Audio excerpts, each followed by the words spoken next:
Here we go.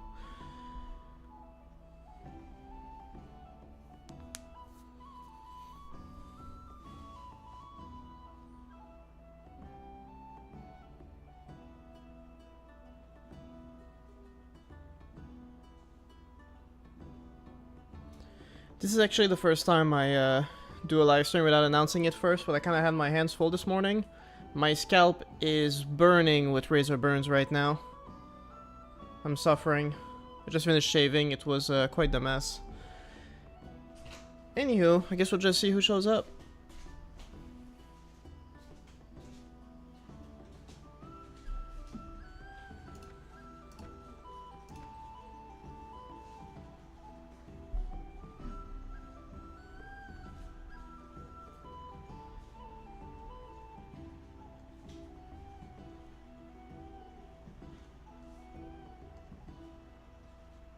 How did that happen? I completely forgot. Oh yeah, they did just take it back, I guess. It's been, the last stream was messy. I made the very arrogant claim that I was beating the mod, and then everyone declared war on me at the same time. Had a brutal fight. Jeez.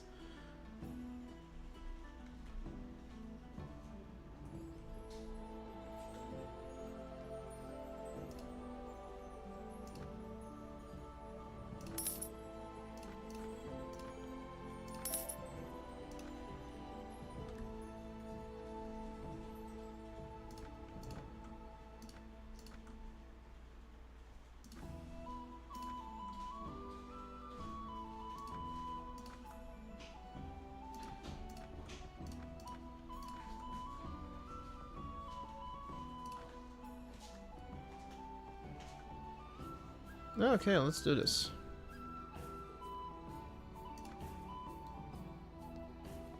Is there actually 3 people in here? I see 3 concurrent viewers on one angle and then 1 on the other. I have no idea what's going on. That could just be me from the live room. I have no idea.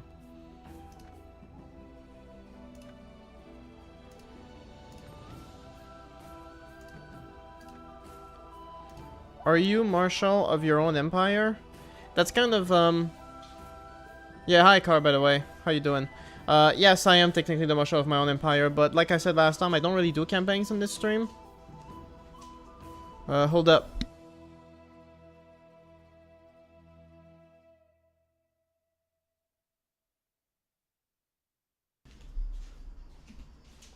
Yes, I am the marshal, but I don't really do campaigns because my lords are so spread out and they all hate me anyway. So I'm not concerned at all.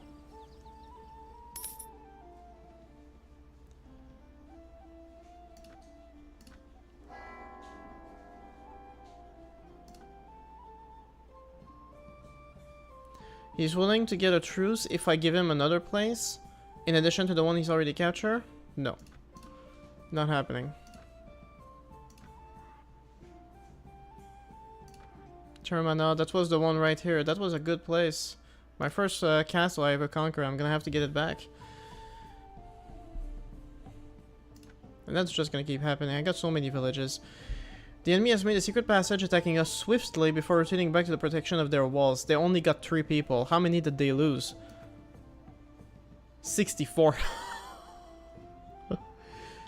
How was your week? It's been a very tumultuous week, but I've managed to get some interesting stuff done. On the second channel, I had a conversation with another YouTuber. It was a very fun conversation, but a few things happened that I'm gonna have to talk about later on that second channel. But overall, like, yeah, it was an okay week. How was yours? Zakaya is here too. Hey man, welcome to the stream.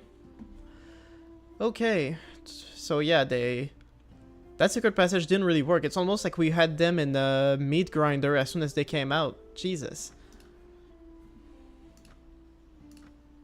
They have 300 defenders though. I'm doing okay. As I said beginning of the stream before anyone tuned in, my head is burning right now. I just switched the razor blades and I just shaved and I'm covered in tiny razor burns. I put some oil, but it's a struggle, man.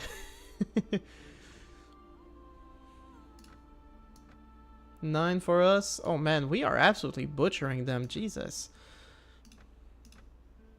And how are you guys doing? How was your week?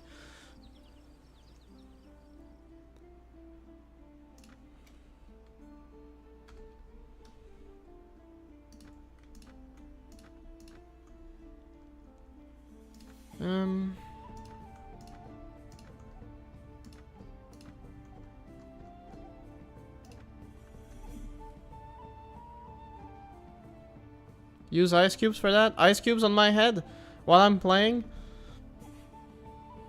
Like in a Ziploc bag or something?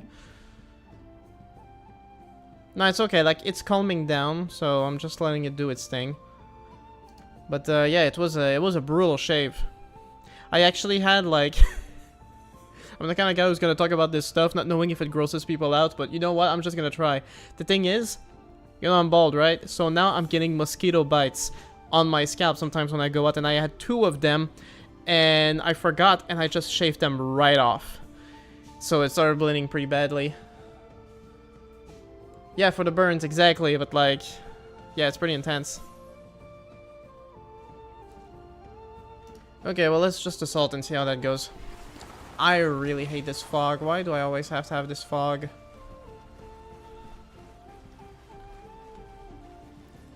Okay, first assault of the stream.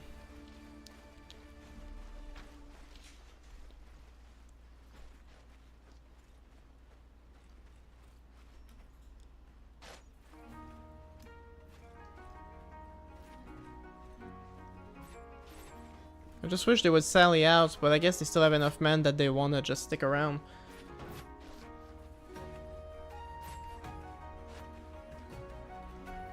So the frame rate's really bad right now. It's not like I have a lot of other things running in the background.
Okay, well, they can only do so much damage. Let's go. Frame rate is really bad, though.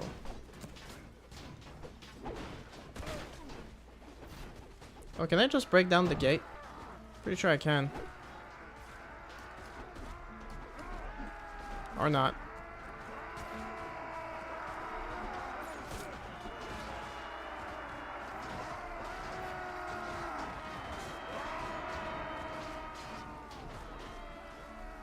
Well, there you go. Nothing to worry about. But man, the frame rate is bad. Jesus.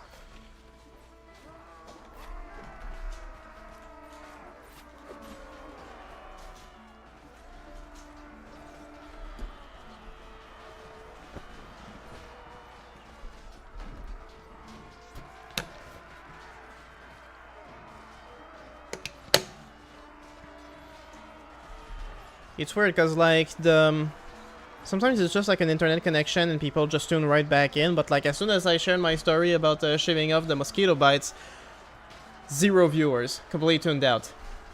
Oh well, May's here, so I love the game. I love the part of the game where you become the Brit and Walda. Yeah, someday, you know. But hey, welcome to the stream.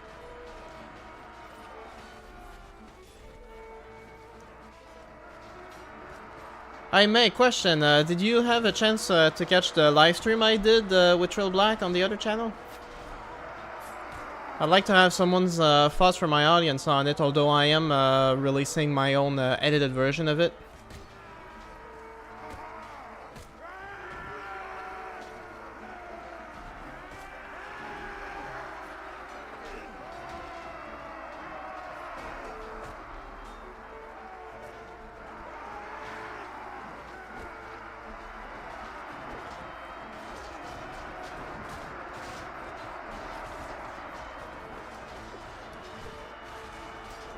Not yet, I was busy with the exams. Ah, that's fine.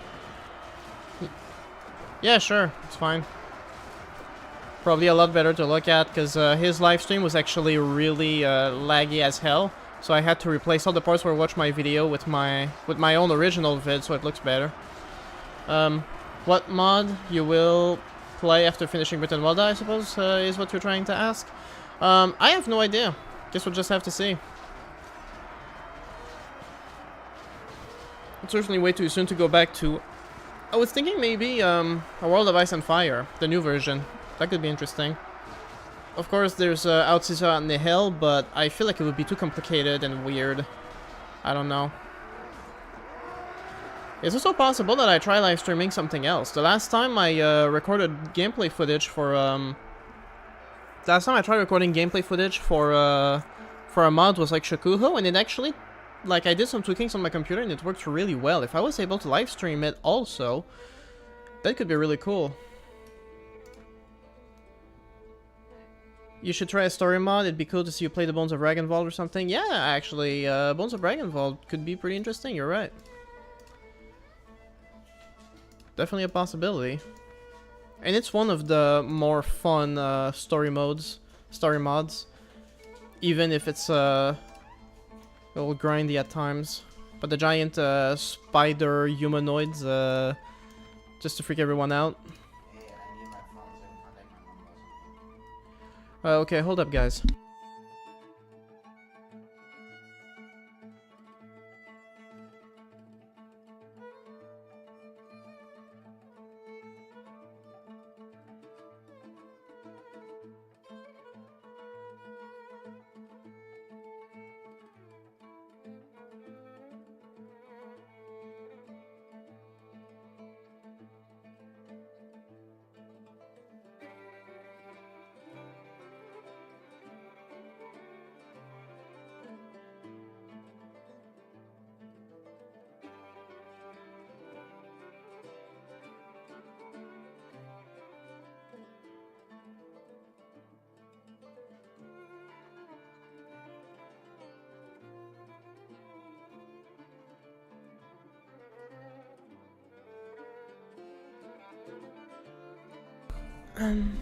I'd pay to watch someone post a well-edited first-time playthrough of Bones of Ragnvald.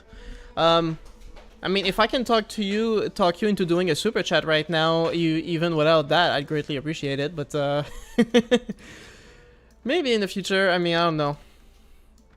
Like when it comes to current Warband content, like the one thing that I am gonna start working on my next Warband video next week. Which is going to be about like all the updated versions, and it's cool because I think it's like this morning that Blackfire updated World of Vasnar, so I'm definitely going to be able to edit the video now. But there's also 457 AD, World of Ice and Fire, the last version of Paris No. It'd be cool to I'd pay to watch someone post a well-edited first-time playthrough of Bones of Ragnvald. Nah, I mean like first-time raw, trying it blind. Yeah, well, you're not gonna get that from me, obviously, because I played it before. I kind of know what to expect. But I see what you mean. And hello, Mikhail. Nice to see you back on the stream. Okay, do I have any lord at all? I got a bunch, actually, that don't have anything. Man, some of the lords really hate my guts. Some of them minus 78.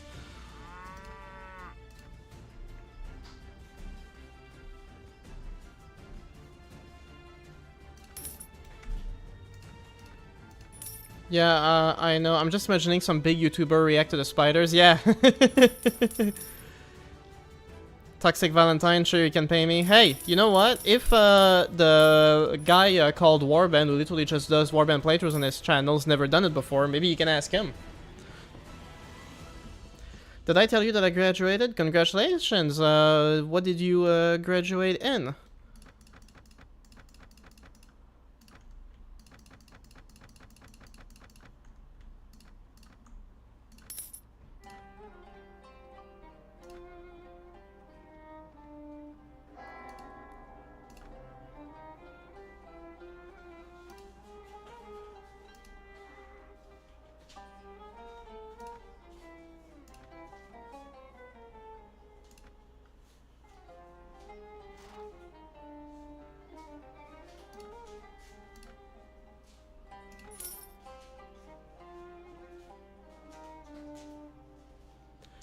Italian philology, is that the real term? Or do you mean philosophy? University of Warsaw. You can now fight Metatron in his domain, yeah. Well, how does someone learn Italian? Yeah, I'm trying to understand if that's the right word, because I've never read that word before. Is it philosophy? Philology? What's philology? But learning Italian stuff in Poland. Interesting. Yeah, it's a real thing? Yeah, what is it? I don't want to, like, switch screens, because with Warband it gets tricky and kind of annoying. And we got Shortcut, who is in here too. Hey man, how you doing? Welcome to the stream. Did I miss something important? Not yet. We just recaptured the town, and you know, we're just in the process of getting stuff down. Philology, branch of knowledge that deals with the structure, historical development, and relationships of a language or languages. Ooh, you're right. He can absolutely go against Metatron now. Metatron Academy destroyed.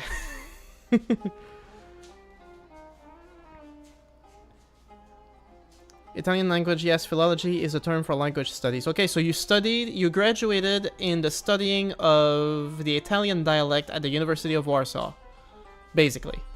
Oh, hey, congratulations. That's a good achievement. I'm not, I'm bilingual, but that's about as far as I can go with my, language skills right now. Okay, so one thing I wanted to check was, well, am I even at war with East Anglia?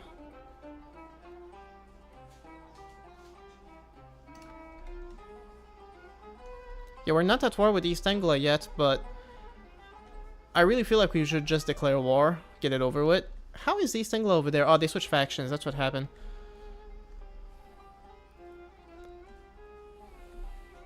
I'm just gonna do a friendly reminder, French and English, right? Yes, me, yes, oui monsieur.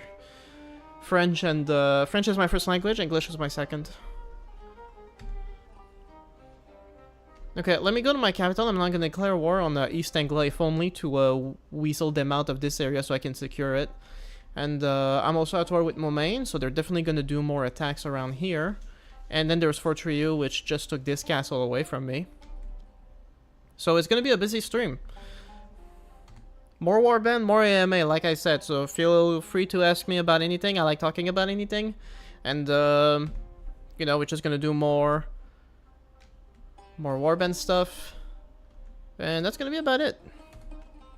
And yeah, what I was gonna say is that remember that the super chat button actually works. The first time I actually introduced it, we ended up getting like roughly $28, which was awesome.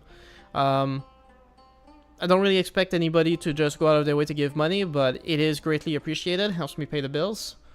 So you know, if you feel so inclined. Oh my god, I fell into an ambush. I outnumbered them 7-1. How bad could that go? Whoa.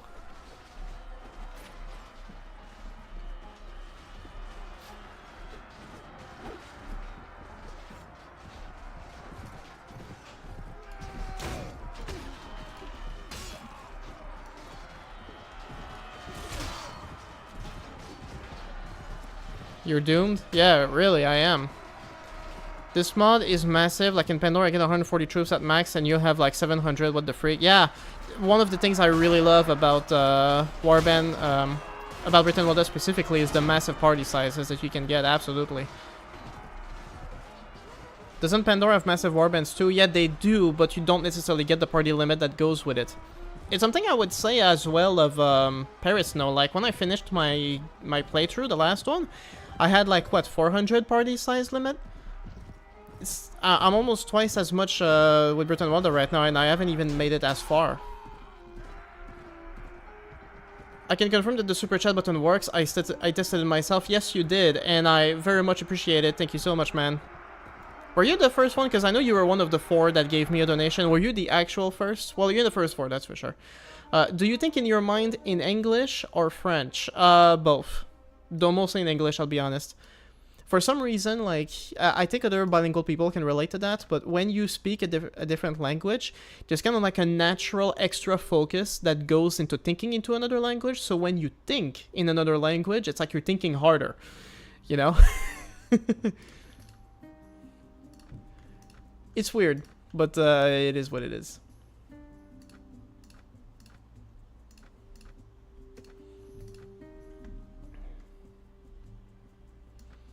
I will say though, I've had a lot of French people praise my English as like very fluent. As far as I know, I'm the first. Yeah, well, there you go. You have that honor. You know, when I'm as big as Moist Critical, someday you'll be like, I was the first one to ever donate money to Terry Duke. He was able to buy bread that day.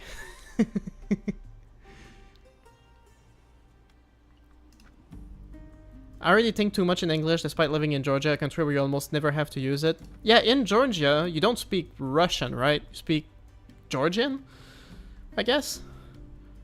It's another language I'm familiar with.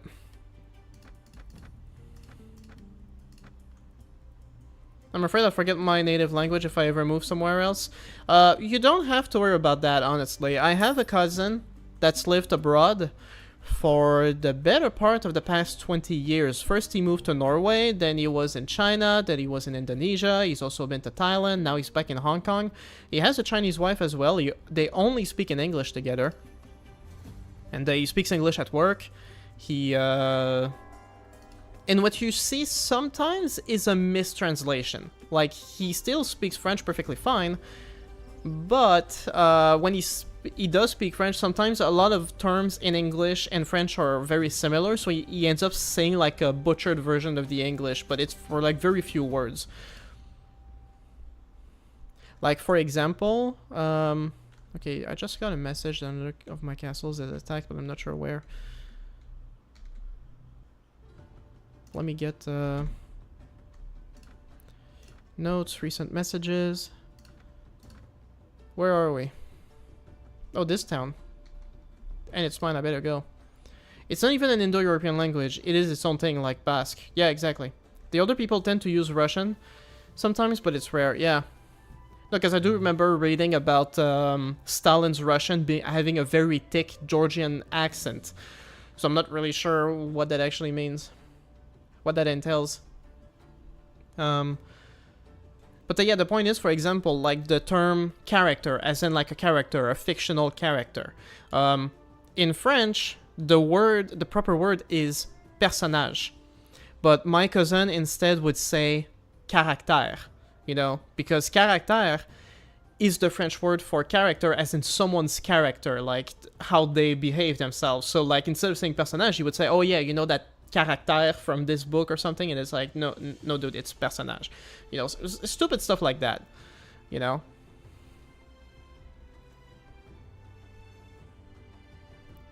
Hey, salut man, salut mon frère aussi, t'es français, hein? Est-ce que t'es français? I know I've had someone French before in the stream, but I get a bunch of people now, so it's like the details gets mixed up. I mean, to be clear, I'm not French, I'm French-Canadian, which is like its own beast. Okay, there's lots of people here. We're gonna have our first big battle of the stream. I'd like to see first if I can sell off my prisoners. Oh, yes, I can. Perfect.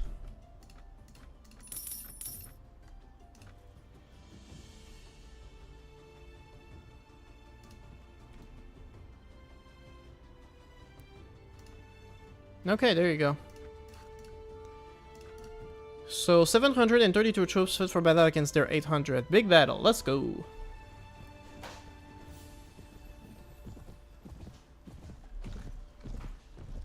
And somewhat flat terrain will be fine.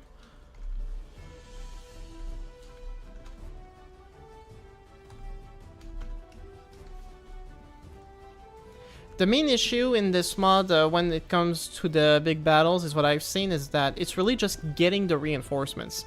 Like, I'll be able to crush through like the first 2 waves no problem, but by the time I get to the 3rd wave, usually my army is pretty worn out, and I'm too far away from my reinforcement pool, so that first wave gets crushed. Vive la baguette. Exactly. I do like a good baguette, not gonna lie.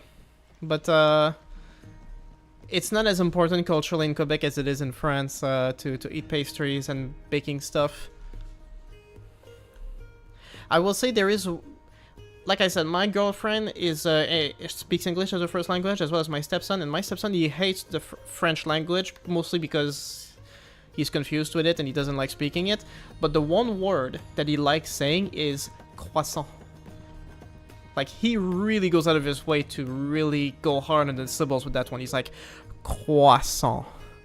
It's funny. Non, mais je parle français, italien, anglais, espagnol et polonais. Okay, so yeah, very good. So you're polyglot? Polyglot in French. I guess that's a similar word. Non, je suis sûr que mes professeurs utilisent le mot caractère. Yeah, they do. But there's a specific context to it in French. Character, as it's used in French, means like someone's, you know, temperament. You know, like, are they like a funny person? Are they like a rude person? Like, what's their character like, you know, like... If you're talking about like a fictional character, then the word is personnage. But, Zakaria, you're from Morocco, right? So yeah, French is definitely prevalent over there as well.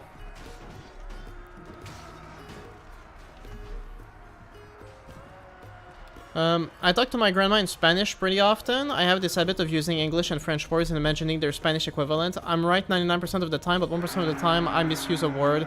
I think it might be something like that with him. Character could be his 1%. Yeah, exactly.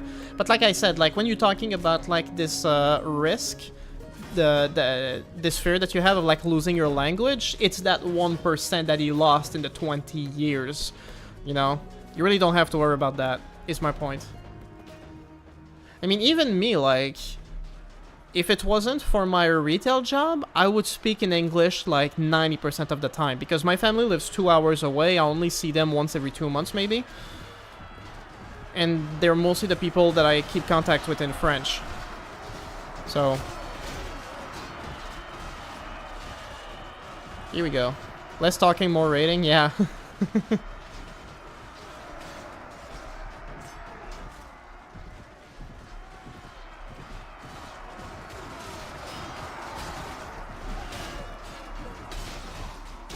Oh man, lost my sword again.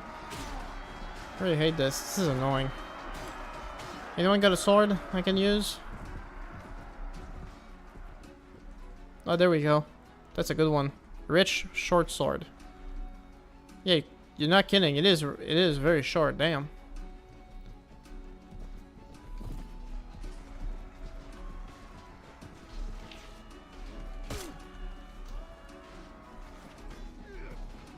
So this is what I mean, like we got through the first wave, but part of them broke away.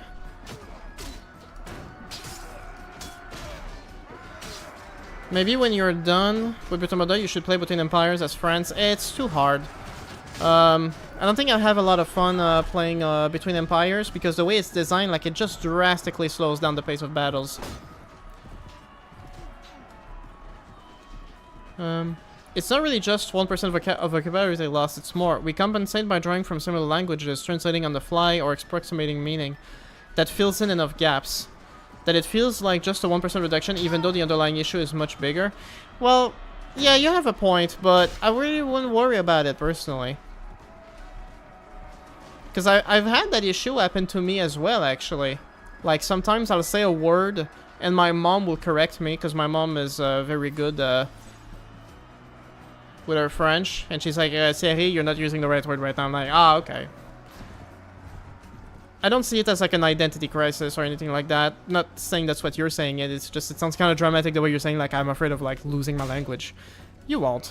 You'll be fine. FPS dropped significantly. Yeah, I know, like, it's pretty bad at times.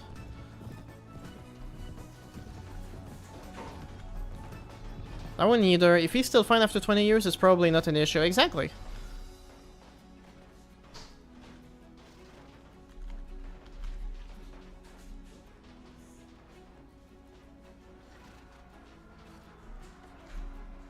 Okay, but you guys, oh no, it's because I never actually give you the right to shoot.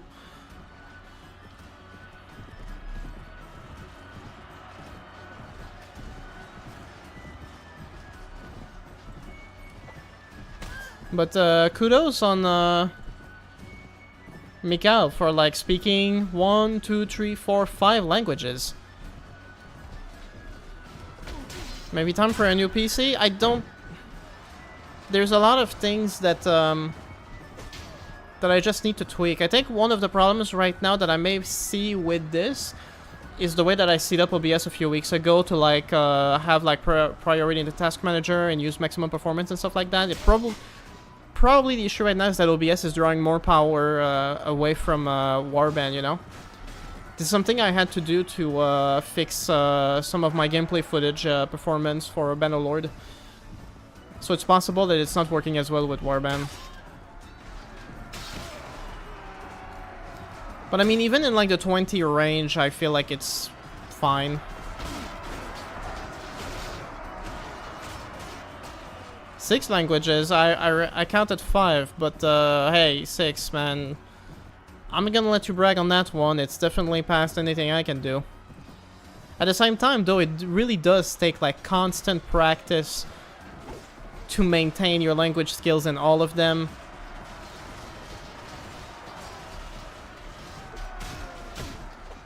And like your whole brain needs to shift, you know, from one language to the other. I've heard people talk about that. Yeah, 6 languages is pretty cool. Although, bear in mind, like, one of the things I was just talking about my cousin, right? Now, my cousin, he has a Chinese wife, okay? And they have a son. He speaks to his son in French. His mom speaks to him in, I believe it's Mandarin. Because, no, it's not Cantonese, it's Mandarin. So she speaks to him in Mandarin, to each other, and together they speak to each other in English. And I believe his Chinese grandparents also speak to him in a different language as well. So, at 10 years old now, he speaks 4 languages fluently, and he just switches between all of them, no problem. So it's actually very impressive. One of the things they told us is that because he was exposed to multiple languages, as a child, he would start talking much later, and that's exactly what happened. Like, it took him a really long time to start talking, but once he did, he had a good understanding of each language, and he could switch just like that. It's impressive. Well, that was an absolute slaughter. Georgian, English, Russian, and Spanish. Russian and Spanish more at a conversational level. I speak 3 if I didn't include the North Africans and the Middle Eastern languages. Well, Zakaria, what's your main language? Is it Arabic? Because, like, I have a Moroccan colleague, and I had an Algerian colleague, and neither of them spoke Arab as their first language. It was a language native to the area, but I don't remember what it was called.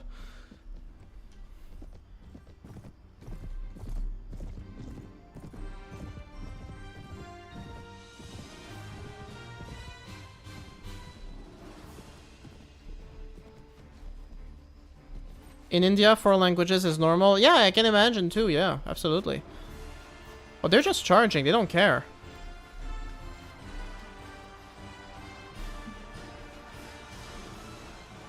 I think most Arab dialects are the native languages of their areas. Possibly, I'm not... I do know, like, both of my colleagues both told me that they learned French while they were living there, because like both Morocco and Algeria were under pretty strong French influence until very recently, so lots of areas of Africa actually have a strong French language presence, so they speak it fairly well, but they also have their own dialect, and it's not explicitly Arab.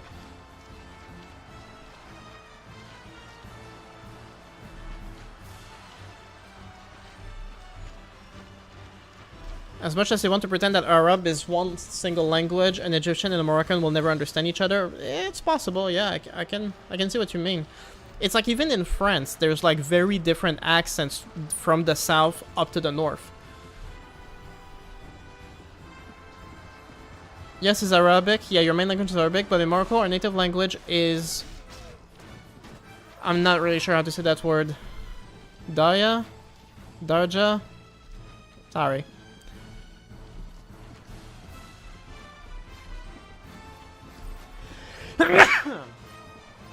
Whew, excuse me.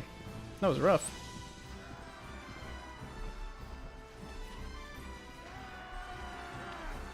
It surprises me how little the archers can actually achieve any kind of aim.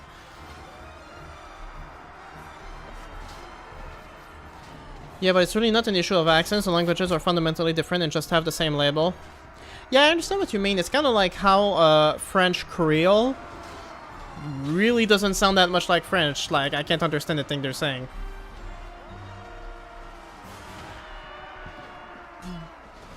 Thank you. Thank you, Mikhail.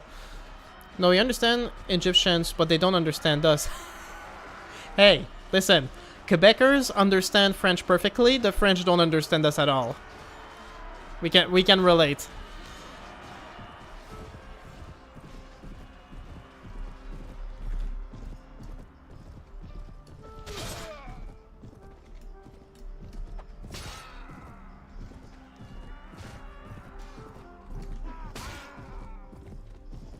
It's sort of like Portuguese people being able to understand Spanish, but Spanish people not being able to understand Portuguese. Is that a thing? That's interesting. Are you speaking from experience? You spoke to Portuguese people in Spanish and they understood you, but you couldn't understand a word they were saying?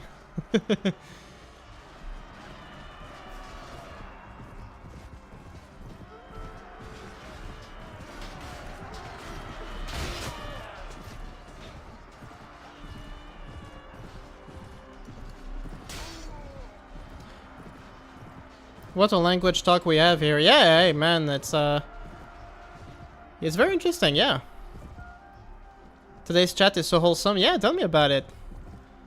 You know, this is why multiculturalism is important. Look at what we're doing.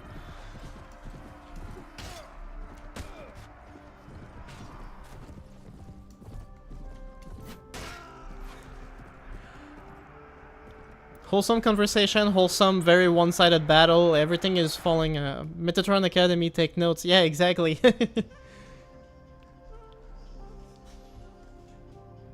The funny thing is, like, I know a lot of people say, like, oh, if I could learn, like, this one language, like, I would really like to learn this language. The teenager behind me would really like to learn Japanese, for example. But I can't say I have a language that I would like to learn. I really have no idea.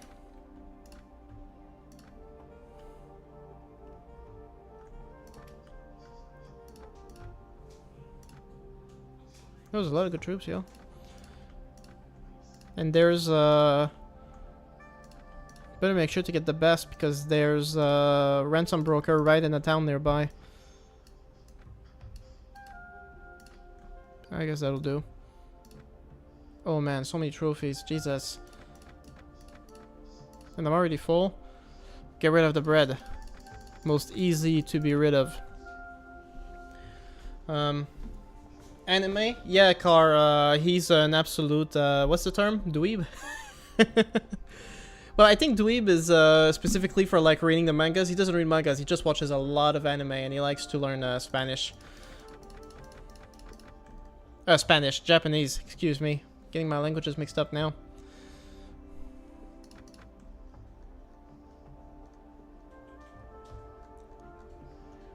I only speak 2 languages. Hey man, it's already pretty good if you speak 2. Same. Learn Polish? Jesus Christ. I doubt you do, but I recommend not giving a crap about what other people have to say about what language you choose to learn. Yeah, of course. Of course. I mean, my girlfriend said that if she was to learn any language, she would like to learn Hebrew. She said it sounds really nice. No, Lysius, welcome to the stream. This is not vanilla, this is Britain Walda. UK, Dark Ages.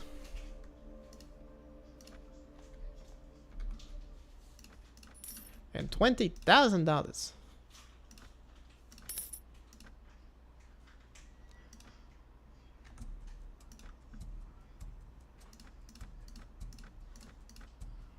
I think I'll give just a few more troops. Supply the garrison with some extras.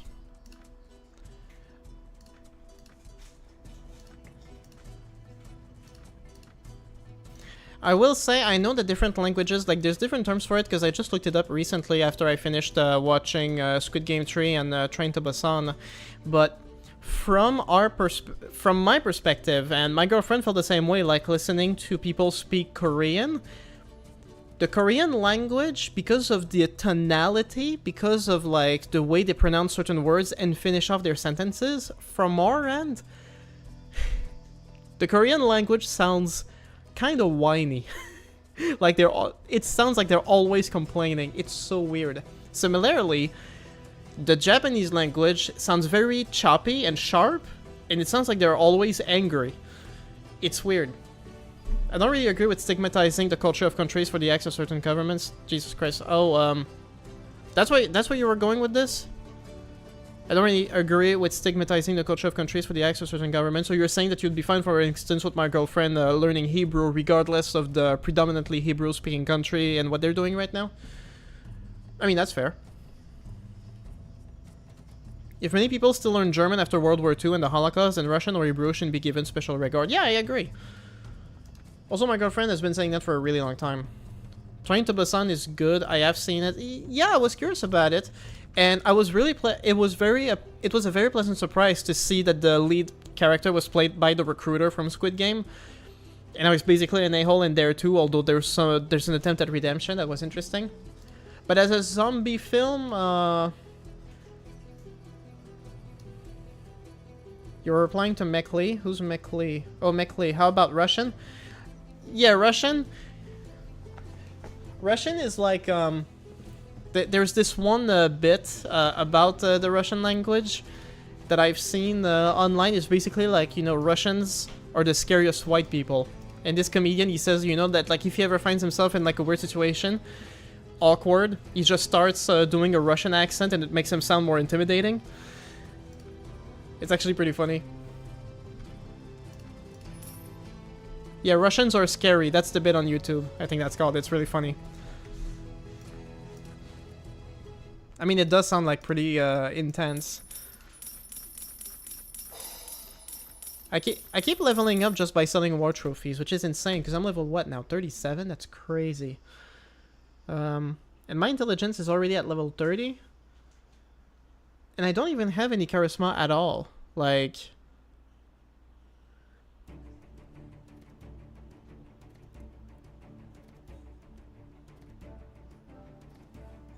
haha, that Korea slug is thick. Yeah, in Britain Walda, all the troops that have no armor, like the peasants, they're supposed to be like really muscular, but they just end up looking really fat. It's funny. Play Warband Warlords mode online. Yeah, I don't play online, sorry. And Blackfire is here. I was just talking about you earlier, congratulating you on the new release of World of Vaznar. Hello, once in a blue moon, it seems like I managed to catch you live. Sadly, I cannot stay, but I wish you a good stream. Well, thank you, and have a good one. I'll be mentioning your mod again in the upcoming video. Guys, just so you guys know, right there, Randall Blackfire, this is the modder behind World of Vaznar and Struggle for the Iliac Bay. Two great mods that I wholeheartedly recommend. Oh,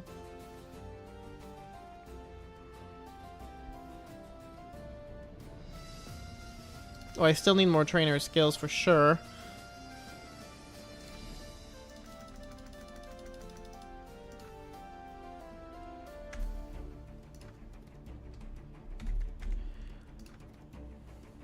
Okay, well, all this language, I'm trying to stay up to... background person is black, yes he is. But if we're to get political about it, I'd oppose institutionalizing the teaching of Russian in post-Soviet countries. Oh, I agree. I agree with that, absolutely.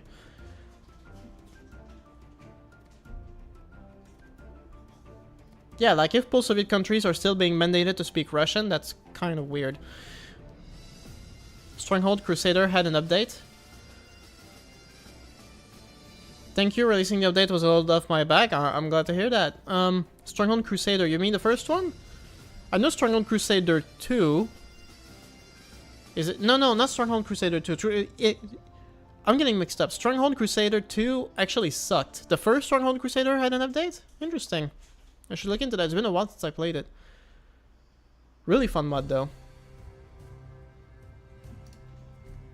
Fun mod. Fun game. Jesus. Even just as a building simulator, it's actually really fun. Castle designs is the best. Wow, leadership 1 and 700 troops, imagine on Pador. Yeah, exactly. That was really weird. Like, oh, one level up in leadership gives you one extra troop to command. What? Okay, what are we doing? I said I wanted to declare war, but I think I completely forgot. I stopped by my capital and I didn't do anything. Oh, it's because I was getting under attack. Well, that's more lords from Fort Trio that won't be attacking us in a while. They added new troops and polished the environment. Interesting. Man, that's... all the villages that say none, those are all my villages that were raided.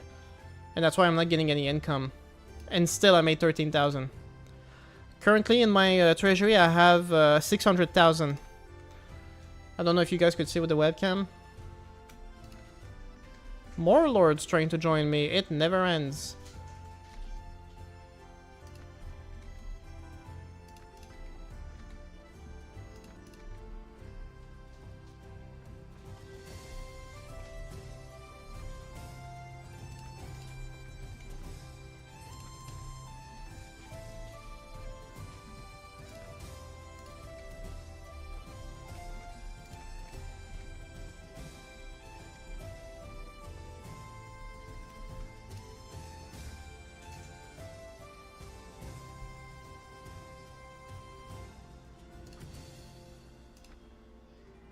Fire attack without provocation. I thought I had just one.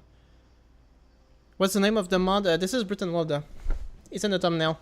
They had a new... okay, I already read all that. Okay, I don't care. None of my lords are complaining, it seems. And my reputation is still at like 700. I don't care.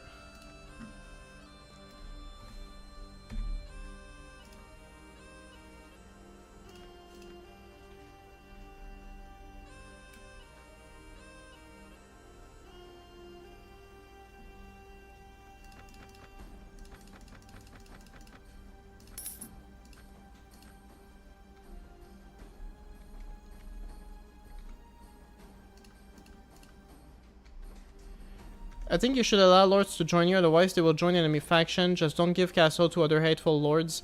The thing is, it doesn't really seem to matter, personally. I've seen some lords already switch sides to be, like... there was a lord here that switched sides to be with me, and then he switched right back to being with East Anglia now, so I don't really care. I'm only accepting the lords that have, like, 100 relationship, which I tend to reach with them because I just have, like, good personality. I usually only allow lords with good personalities, yeah, and those ones already have like 100 relationship with me, so they're not going to give me any trouble. Oh my bad, I didn't see the thumbnail, thank you. That's fine, no problem. Usually I put the name in the title of the stream, but I'm trying to make my titles mildly more clickbaity to see if I can get anything, I can get anywhere with it. Am I at war with Demonia? Yes, we are. So I could just take that castle and finish them off. Let's go.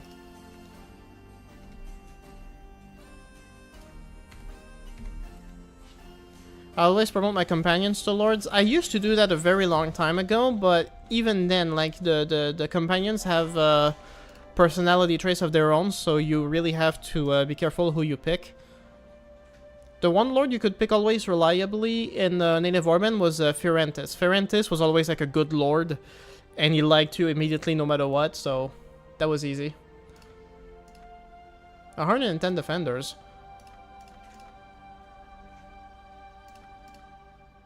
Just like that, I guess.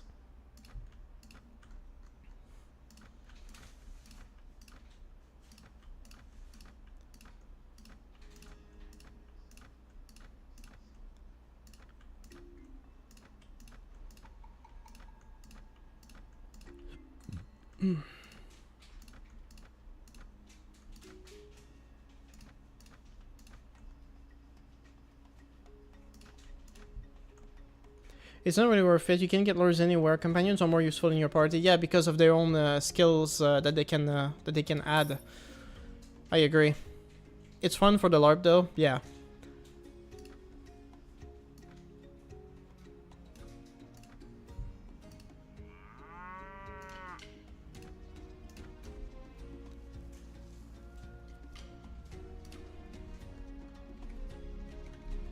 Let's secure these areas.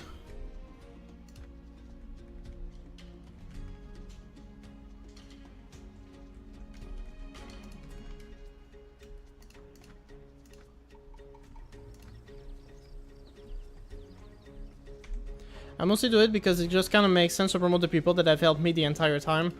Hey, sounds fair to me, but you know, no one said it ever had to be a meritocracy. So if it's not, especially in this case, like this is Britain Walda, the time of corrupt lords. And we have someone else coming in, Nathan, hi. And Carr says, what did you have for breakfast? I always have the same thing for breakfast, which is the Duke breakfast sandwich. Doesn't actually have that name, it's a breakfast sandwich. It goes like this, okay? Pay attention. Bread with peanut butter, bacon, cheese, maple syrup, egg, bacon, and bread with peanut butter again. Every morning with a cup of coffee. It's amazing. You are having a feast with your companions when a messenger of the guildmaster's court came to your attention. My great king, there is a situation in the town and needs your counsel. You stepped outside, but taking your mighty sword with you. There is a great deal of rumble among the crowd, but then you appear. Silence befalls the audience. An ancient bows. Okay, it's poorly written. Let me try that again. There's a great deal of rumble among the crowd, but when you appear, silence befalls the audience. An ancient bows to you and asks permission to speak, which you give, and says, "My lord, here's a case worthy of a king's wisdom. There are two women who claim to be the mother of this child. Neither desist." You say to the crowd, "Let their faces be known, and let this forego." Two women show up, one in plain clothes and another in rags. You say, "If neither agree, the children will be in the Dead Sea." You direct your guards to cut the children in half and give each hash... That story from the Bible, right? And there's so many misspells, so it's kind of difficult to read dramatically. You direct your guards to cut the children in half and give each half to the two women. Then the woman in rags screams and says, "No, please, my great king, let the other woman have the child then." You stare at her and say, You are the rightful mother and this child belongs to you." And the other woman... Why am I...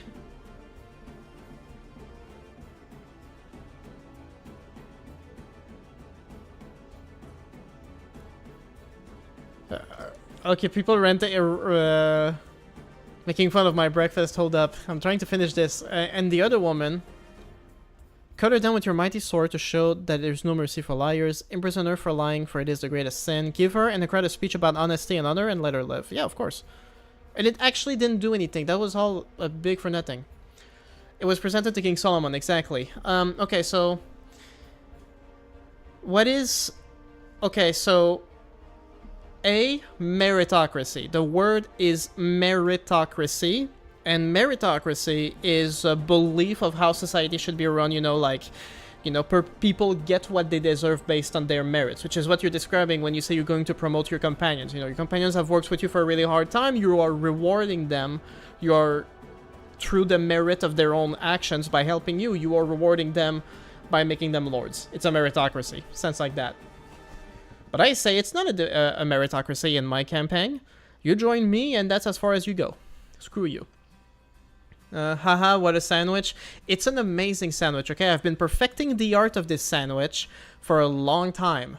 You know, and sometimes I make like my own loaf of bread, and so it's my own bread, which is even thicker. So, Carl, when you're talking about the calories, like, yeah. Terry, the thick? Yeah, I am thick, actually. I'm getting fat, but it's not because of the breakfast sandwich. It's because of what I eat the rest of the day, which includes pâté chinois, which is a Quebecer meal, which is very heavy, that I like making for myself. Spaghetti, although I haven't had it in a while. Yeah, anyway. Yeah, I wasn't expecting to become King Solomon for a second there.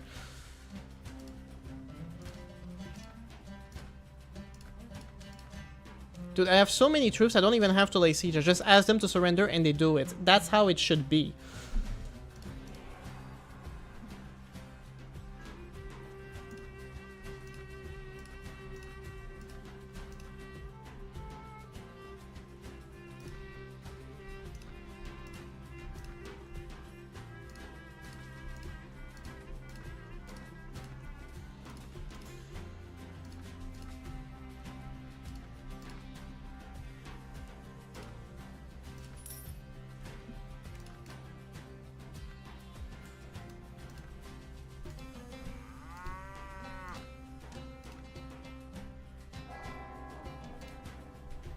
Another castle taken care of. Speedrun.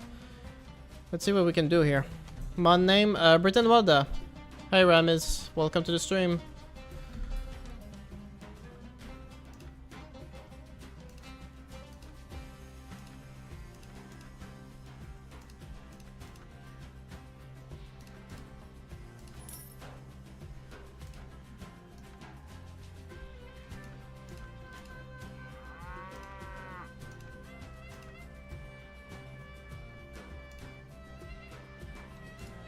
Spicy ramen bowl with boiled eggs and meat. Spicy ramen bowl. Are you? Hey, Car, where are you from? I'm curious. Is that actually your breakfast? Spicy ramen with boiled eggs and meat? Maybe there should be a pinned message with the mod name. Well, if I do that, then people are gonna stop asking me, and that's less comments and less engagement. You know? Whereas if I tell them the name of the mod, they feel special because I'm talking to them. For extra confusion and engagement, keep that setting on for when you stream other mods too. For extra confusion and engagement, keep that setting on. Yeah, exactly. You should add a bot to the chat that responds written water to everyone when asked for the mod name. Yeah, I guess I could just have a bot do the engagement for me, you know. That's what AI is all about after all. Okay, I'm all about like having like a proper front when it comes to my geographical setting. But this gunway is again under attack. Can I get there this time before them? That's the real question.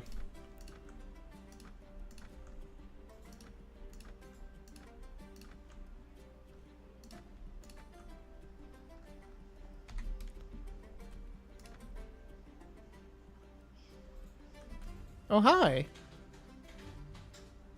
And this other one, that must be the king. He's got 400? That's perfect. Did they just leave?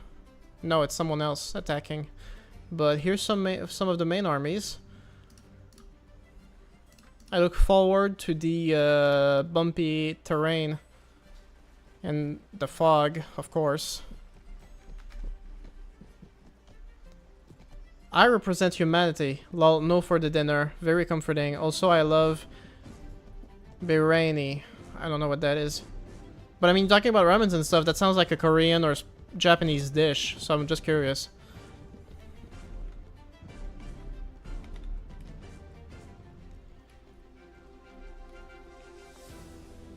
But I'm curious where you are from, though. Look at the TV in the back.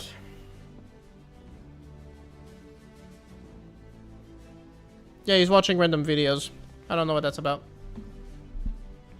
Like the actual ramen or just instant noodles? Instant noodles. Jesus Christ. Sometimes I have them at work, although it's been a while. Somehow they can see them from here? I have no idea what's going on.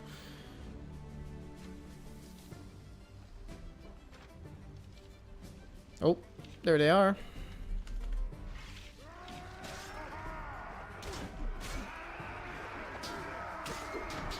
Biryani is an Indian dish. Okay, so the guy must, car must be from India. Has anyone ever told you that the back of your head looks like a thumb? Jeez, calm down. What's with the unwarranted roasting here? Although I did cut myself pretty bad, so I don't know what's going on in the back there. It might look pretty bad.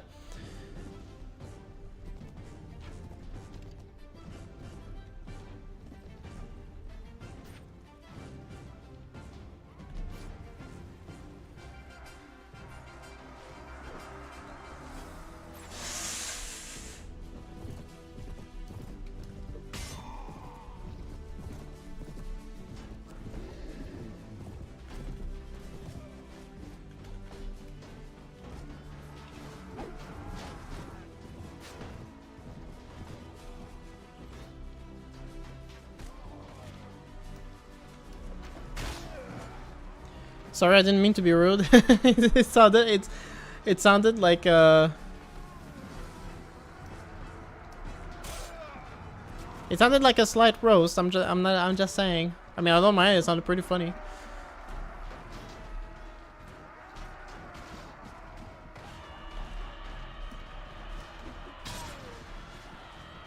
That was their lord, one of them.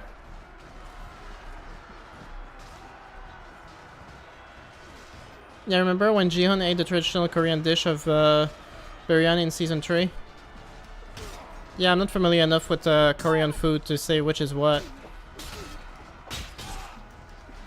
I will say though, the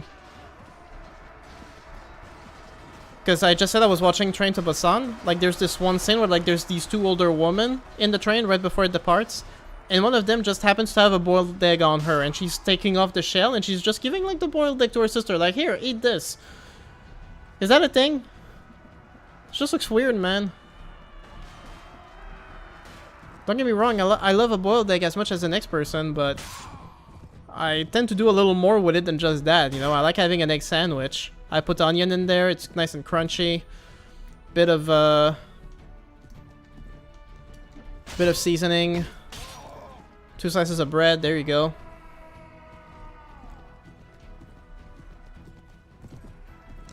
Okay, the thing is, oh, one.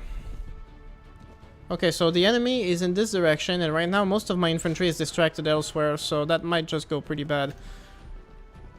No idea, I'm not much of an Asian person. Yeah, I guess, that's fine.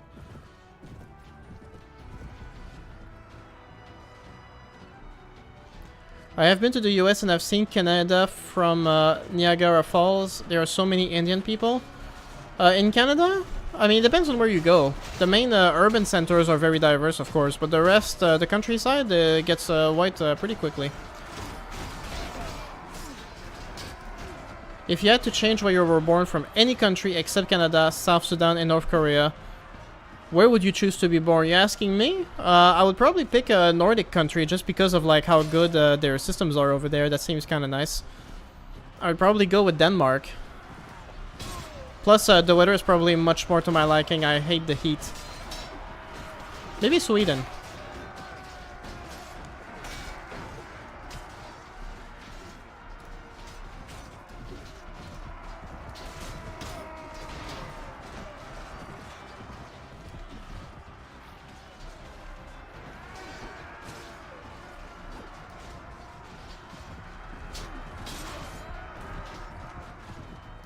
How about you guys, if you could do that?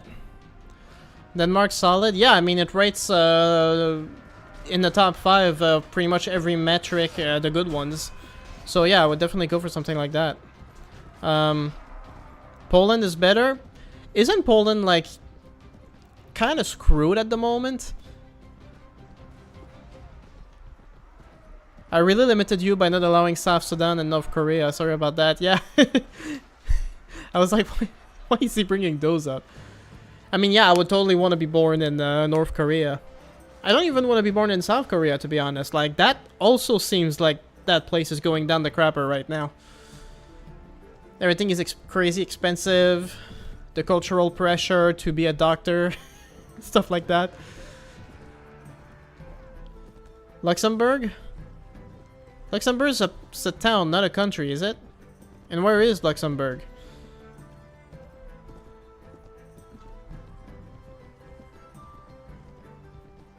Well, isn't Poland like having a big shift right now towards like the far right? Like they're becoming isolationist and stuff, and also abortion rights are like practically non-existent. It just doesn't seem to me like an ideal place to live at the moment.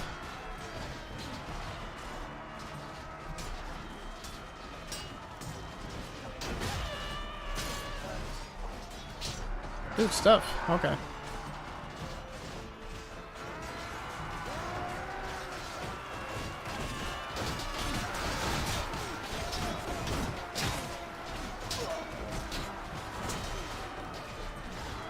Luxembourg is a country? Okay, my geography needs more work. Liechtenstein, best country? That seems oddly specific. What's so cool about Liechtenstein? Blech. Terry, was there a major Warband mod release this year? Of course. Well, if you're talking about like new releases, I'm not aware of, but a lot of great mods have been updated. There's World of Ice and Fire has been updated, World of Vasnar, Paris Snow, Honor and Glory, that was last fall, I think. Yeah, there's a bunch that are getting... Luxembourg is between France and Germany? Really? Oh, kind of like in the same area as the Netherlands? Is Netherlands Luxembourg? Close to the same? If I could choose where I'm born, I'd choose Monaco. Third chance of being a millionaire, statistically sound. Yeah, but if you're not a millionaire, aren't you dead, like, dirt poor?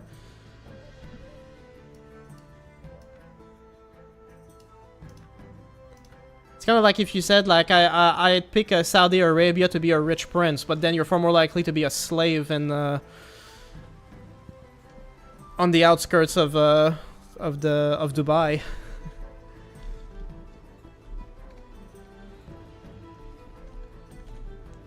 Gikukujo Sengoku Era tomorrow? Sengoku Era is being released? Oh, well now I'm gonna have to add it to my list of new mods.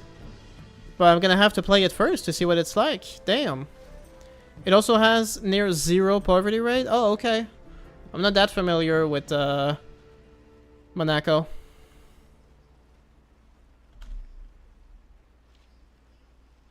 Come on, Archers, why aren't you sprinting out?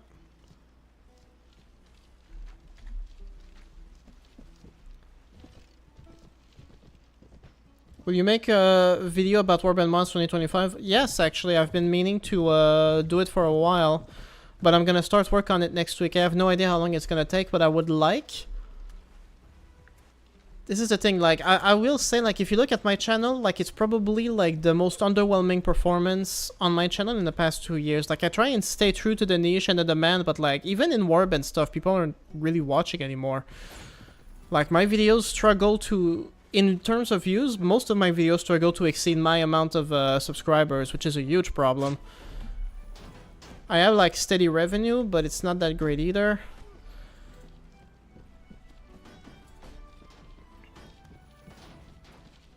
It's a joke, sort of like that Deltarune Tomorrow joke. Maybe it'll be released this year, but they've all been done this year is to tease the announcement of a release date. Oh, yeah. All they've done is tease the announcement of a release. Oh, okay, I see what you mean. Sorry, I'm kind of multitasking here, and I'm not very good at it. Okay, so it's not being released. Well, that's a shame. I mean, considering that Shukuho was just released on Bannerlord, that would have been great timing, but I guess not.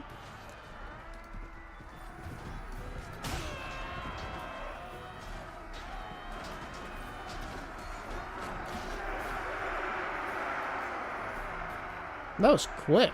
I thought there would be more. I should have auto-resolved. There was only 69 of them. I didn't pay attention.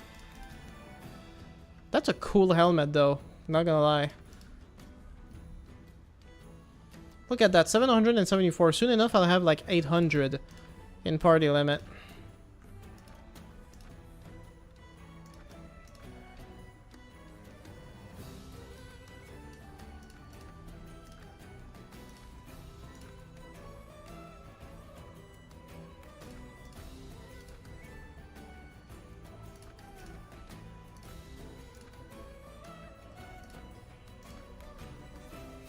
I don't mind, honestly. I just hope they take it slow and keep working as long as they need on it. Yeah, that's fair, too, yeah.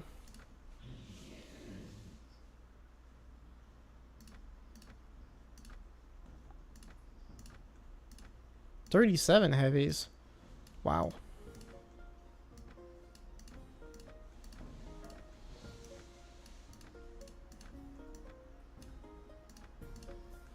I don't play Warband much anymore, but the pictures look gorgeous. I definitely come back to it for the mod. Yeah.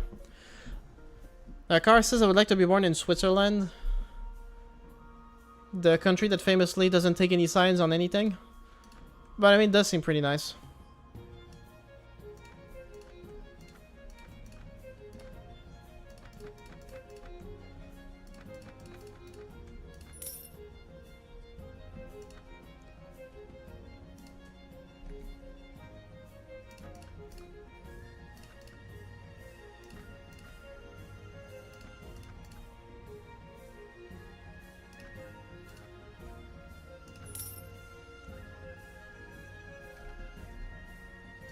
Now, come on, I gotta make it to my town before it's captured again.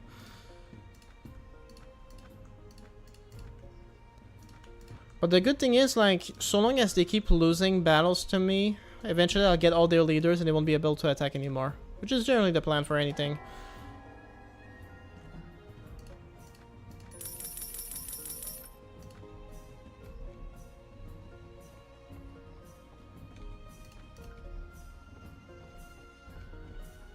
Ransom broker.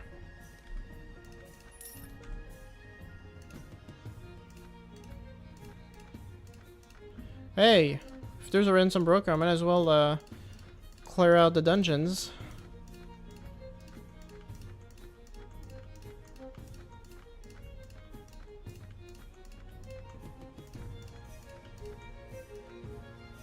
That's a bunch of lords in here. Better not lose that town. Do you know you can use War Trophy as your weapon? It boosts morale of soldiers. That's interesting. I should look into that. Not that it really matters right now, because I got some good stuff going on anyway. If you had a mod machine with a single time use that made a mod about anything you want, what would you want it to be based on? Are we talking about Warband or Bannerlord? Because I'd rather have a mod on Bannerlord than on Warband, given, like, more possibilities. And if that was the possibility, I would go with a mod based on Warhammer 40k. I think it would just be so funny. I'd have a blast with it for sure. It's the one thing you don't see a lot of.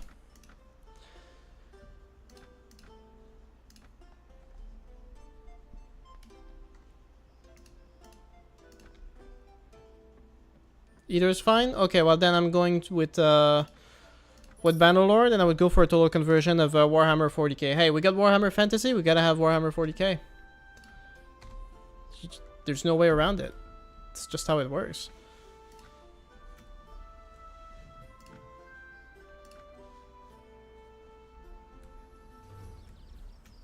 Okay, who are we dealing with here? Well, the king is here, and he's got 600 men. That should be fun. Also, this terrain around here is really bumpy, so gotta expect that. I personally love some kind of story mod based on the Stormlight Archive by Brandon Sanderson. That is way too niche for me to get that reference, but hey, that could be cool. Why are there no 40k mods anyway? I mean, in my opinion, 40k is just better than fantasy. Well, it's gun-based, first of all, which would be difficult to do. Lots of fantasy creatures that don't necessarily work really well. So maybe the Mount and Blade games are just not the best base for that.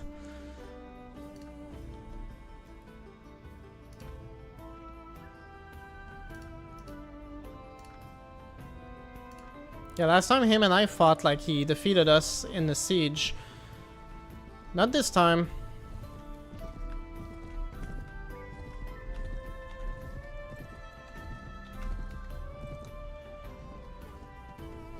But it would probably get shut down by Games Workshops anyway.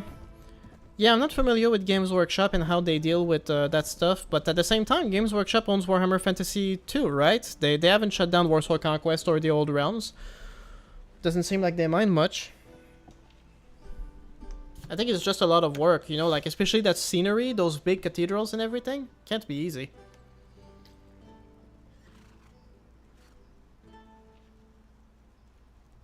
Certainly you couldn't really get any like kind of space battles. That'd be too hard.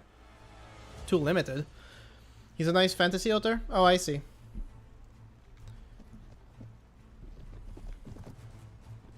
Actually, so the main actor from my movie who played Tyrion, he just wrote a book.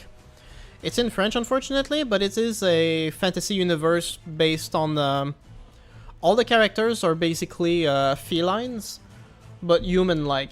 It's not really like a furry thing necessarily. It's more like there's no humans. But I started reading it, and I'm really enjoying it so far. Just wish you would make an English translation that I can recommend to my audience. They are recently striking a lot of Warhammer 40k content and maybe Fantasy 2, I don't know. Creators for no real reason. The last time I heard of Games Workshop like striking down YouTubers, it would be like Arch, who used to go by Arch Warhammer, and the reason they distanced themselves from him is because he was like a far-right idiot. And they didn't want to be associated with him. Which unfortunately is like a big problem, you know, like what happens when you make a series that's entirely meant to be a satire of like Nazism, and then Nazis actually think it's cool because they don't get it. A story as old as times.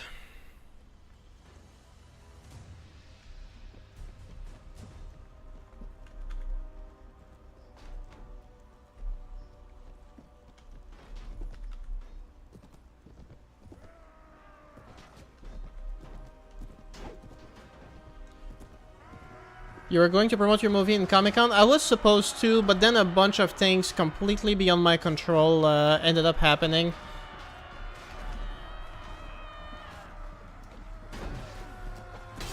And I didn't manage to do it, which was really sad. Funny and Unforgettable Video says, is this Terry the Conqueror? Good fortunes. Thank you. Just doing our best here.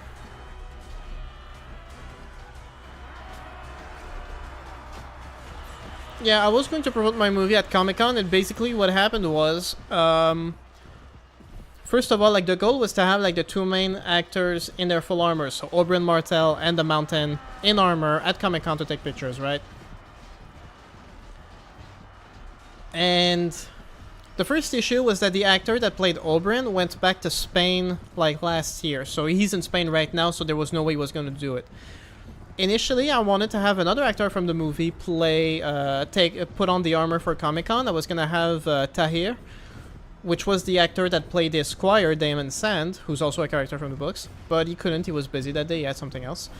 I ended up getting my best friend to replace, so everything was going to be set, you know. I even had the actress Michelin that played Cersei. She still had her dress for Cersei. So there's going to be the three characters. So I was going to have the actor that plays the Mountain, the actress that played Cersei, and my friend to play Oberyn. It was really good. 3 days before Comic-Con, I get a message from the actor that played the Mountain. Some distant relatives that he rarely ever sees is crashing at his place for the whole weekend, completely by surprise, and he never sees them, so he wants to make the most of it, so he has to cancel. I spent the next 2 days trying to find a replacement, and I couldn't find anybody big, strong, and available to play the Mountain at Comic-Con, so on Friday morning, a day before Comic-Con, I reached out to the other actors and I told them I was canceling. And if only to make it clear to me that I was never going to be able to do it anyway, my friend, he has a newborn child, and the baby started having health issues and had to be hospitalized. And he told me basically, like, listen, even if it wasn't for your other actor canceling, I would have been the one canceling the night before Comic-Con. So I ended up not going, which is a big shame, especially because the tickets were expensive and non-refundable. But yeah, you know, completely against my control. I did everything I could, and it just wasn't gonna work out, and it's just disappointing. That sucks. The movie looks amazing. I hope it gets the recognition it deserves. I hope so too. I mean, that same night, I had a private screening for the entire team. We all gathered up in a bar that was gonna have us. I rented a projector, and we had like this 120-inch screen, and we watched the movie together for the first time. And people seemed very happy with it. They had a lot of praise for it. But it's also the team, and people were really hyped up for it already, so of course it's a very biased audience. But I think it's okay. I think it's a good movie for what it intended to do. Anyway, I'm sorry for the ramble. I kind of forgot for a moment that I was actually supposed to go at Comic-Con. I kind of blacked it out.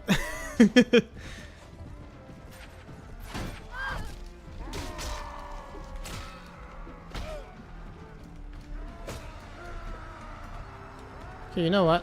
I've had enough of this. Come here.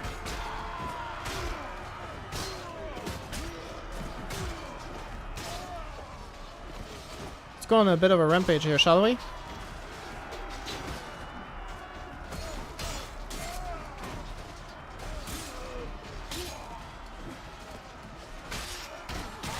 Me and my Carthaginian sword. Let's go.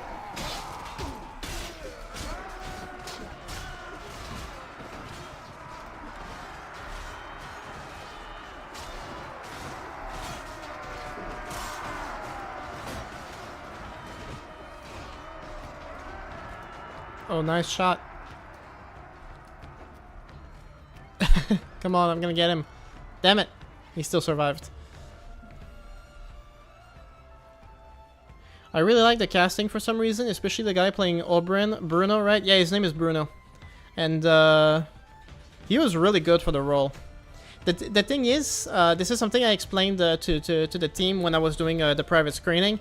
When I started making the movie, like, I had some experience doing amateur movies. I had made a lot of them in high school, right? But when it came to making that movie, like, because of like how ridiculously ambitious it was. I mean, we're doing a Game of Thrones film, right? It's a pretty big deal. I had to convince a bunch of strangers to get in on it, you know. And when I did the first casting call, it was for the two main characters, Oberyn and Gregor. And I was too embarrassed and shy to say that it was for a fan film, so I just made like a completely random casting call on social medias. I said, listen, I just need like two actors, two guys, one of them biggest, strongest possible, and the other, I think at the time I used the term any shades of brown. I maybe have said something like that. If you're black, if you're Hispanic, if you're Latino, Arabic, like,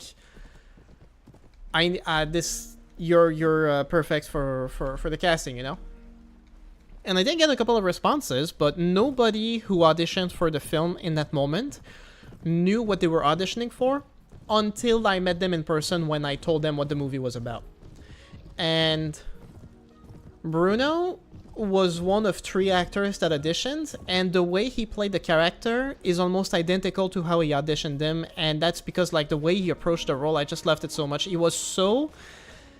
There's a lot of suave in the way he approaches the role. He's like one of those, you know, Spanish lovers stereotypes, kinda. And it was just really nice to see him play the role that way. It was really cool. You really should have cast a black person for the mountain, then Metatron would finally respond to you. You laugh, but I actually did audition a black person for the role. One of the persons that auditioned, like I said, I didn't give specify any ethnicity for the mountain. I just said I needed something like huge and strong. And the guy who ended up auditioning, you would want to think is like your stereotype, like big black dude that's like really strong and intimidating looking, but no, like the guy who auditioned, he was tall, but he was actually kind of slim, and based on his acting performance, he was more of a comedian than a dramatic actor. And the reason he didn't end up like getting the role ultimately is because it just didn't seem like a great fit. He wasn't familiar with Game of Thrones at all, and it seemed to me like he had a lot of experience working on small projects because he was very skeptic. Like, he's had a lot of bad experiences, and he was giving me looks like, yeah, I don't know if I should take you seriously, you know? He didn't seem all that interested in the role, which is fine. But I did actually audition a black person for the mountain, and I would have done it. I didn't care.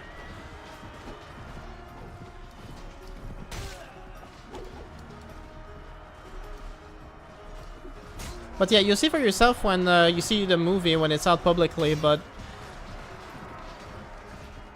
it's the way we approached Oberyn was actually, it feels very interesting to me. It's like the way Pedro Pascal played him is very similar to how he's described in the books, but there's like 2 versions to Oberyn. There's young Oberyn and there's old Oberyn. Young Oberyn is very brash, he's very reckless, he's very passionate, he's very intense. And that's the way that Pedro Pascal played him, and I think he did a really good job. But Oberyn, in that moment in the books, is a bit over 40 years old. So I like the idea that like he's still the same man that is full of passion, but, you know, most of his excitement is behind him, and he's got nothing to prove anymore. Like, he knows who he is, he's confident in who he is. And it's kind of like that energy where he doesn't really have to flex it. You kind of just by talking to him, like, you know that like he's a very chill guy, you know, and that's the way Bruno approached the role. And with his thick Spanish accent, it also gave him this, you know, sexiness.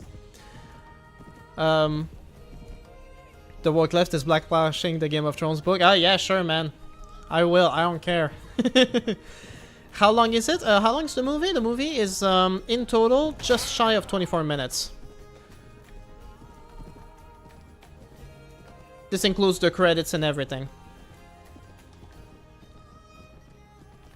But you can basically look at like the second half of the chapter that takes place in the book, and it's literally this entire part that's in the movie. Sure you want to retreat? Damn it! No! I won! 98, 350, and we're done. I expected something like 7 minutes. That's impressive. Oh, no. The movie goes on for a while. There's a whole monologue sequence that's several minutes long with Oberyn and detailed visuals. He's telling a story to Tyrion about like the first time he went to Casterly Rock. And he's telling that whole story, and we have like these drawings that we use to like support it visually. Like it's this whole sequence. It's really interesting.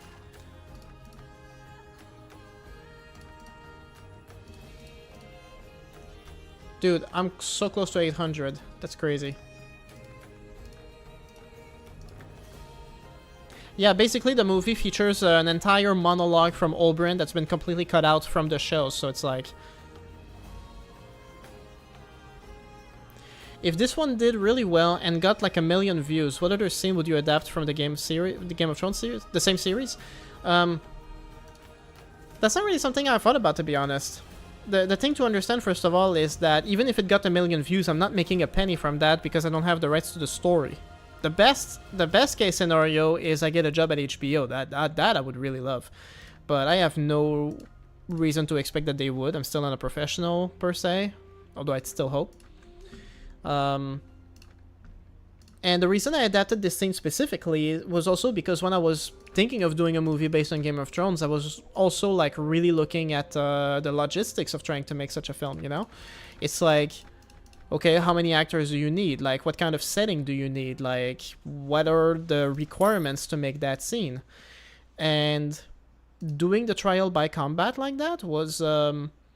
you just needed like an open courtyard, which we got. You needed 2 actors in full armor, and from there, the rest you could be a lot more flexible with.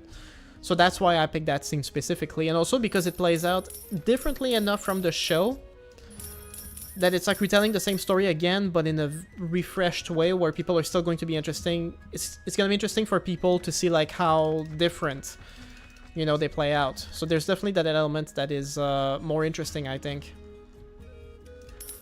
So if you ask me then, okay, well, is there one scene from the books that I would like to redo myself in that same approach? I'd really have to think about it. I have no idea. If I could do one, I think I would consider doing the prologue of the first book, which is when you have the patrol of the Night's Watch in the forest to the north, and they get encountered by the Others, as they're called in the books. They're not called White Walkers in the books, they're called the Others, simply. Maybe I could redo that scene, because it's an opportunity to have a whole other interpretation of what the Others look like. Because as they're described in the books, it's very ambiguous. They went with that horror-looking iZombie look in the show, but in the books, they're kind of majestical and creepy at the same time. I don't know how I would manage that, but it would be interesting to do. And similarly, I'm looking at this through the perspective of logistics. What do I need? A forest. You know, after that it's the costumes, and already like 80% you're pretty you're already doing pretty well. So it's more of a thing for your resume and a little passion project for anything than anything meant to make serious buck. Yeah, you can't make money with fan films because you don't have the rights to the story. So of course you can't make money off of it. But it is something on my resume and a passion project, absolutely.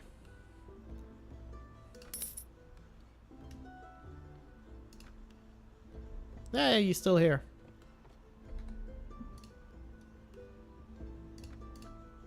Ah.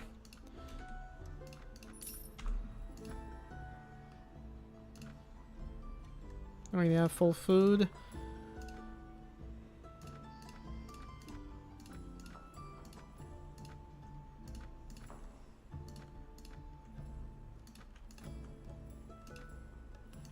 Okay, well, let's see if I can get back to my original plan. I was trying to get these areas here so I can, you know, focus on that. But also these castles are right here. While I take them on, if there's other attacks somewhere else, I can respond more quickly. So I'm gonna take these 3 castles, get them out of here.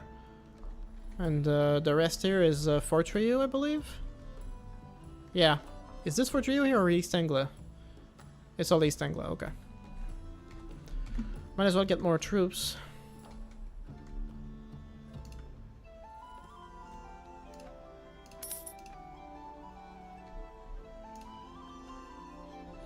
But yeah, and it's likely that the movie will be made out publicly. It's likely it would be made out publicly a lot sooner than expected, because I'm also realizing that because I don't have the rights to the story, it's also much harder to get into film festivals, so I might just skip that step entirely. Another AMA. Which Warband mod would you live in? Jesus Christ. They all sound pretty horrible, to be honest, considering how dangerous they are. I would like to say Paris Snow because it's a fantastic, beautiful world. But it's also pretty damn dangerous, you know? I don't want to get attacked by wolf knights just casually raiding my settlement, only to then be stepped on by the Zan invasion, you know?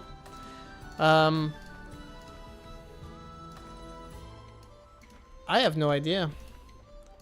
Am I trying to have a good time, or am I just like suicidal and just want to see how long I can survive in such a mod?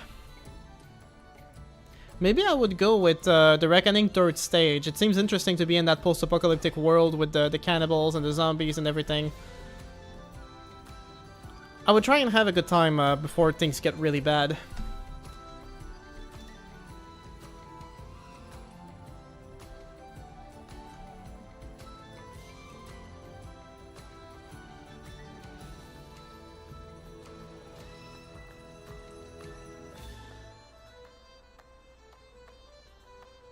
You will not tolerate indecency amongst men. Brand the man and cast him out of your party. That's gonna lead to a massive morale drop, I know. Not even. Just gain a reputation again. Depends on which one you want. Yeah, exactly. Okay, let's go to the first castle, which belongs to the king that I just defeated. And there's hardly anybody here. Can I get them to surrender? Yes.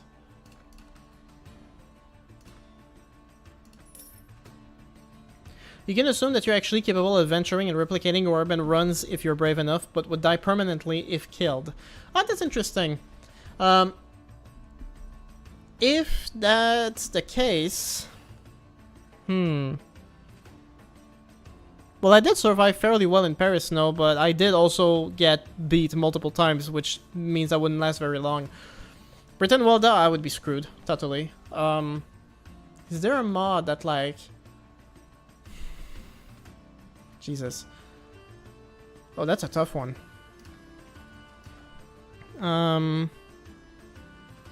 Yeah, I don't know.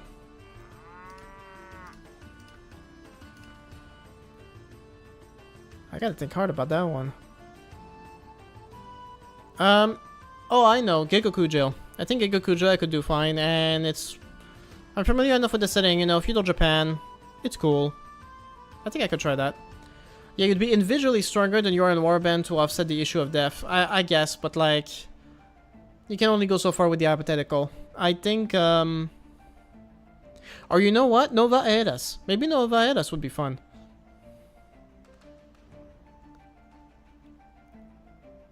Paris Snow in the last update is harder than you expect. The Zan invasion stopped in less than 30 days. Harder, you mean like... Because usually the Zan invasion, it's like the first week that is really like messed up. But are you saying that like they go on for even harder? That like they go on for a month of absolute unstoppable power? Or do you mean that like they were repelled in 30 days and that's kind of unbalanced?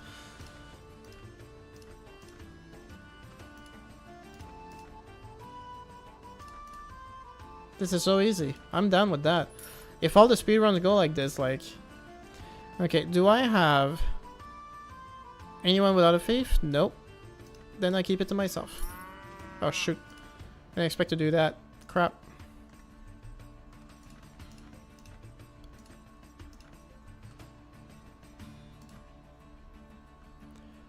Actually, I need to give away some archers. I got too many of them.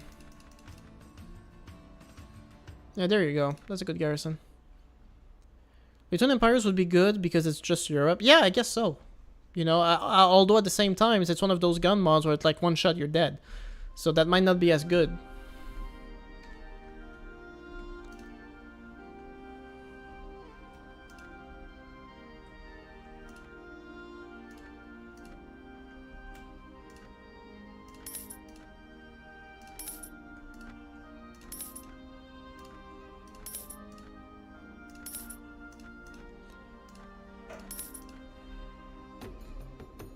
Just like that.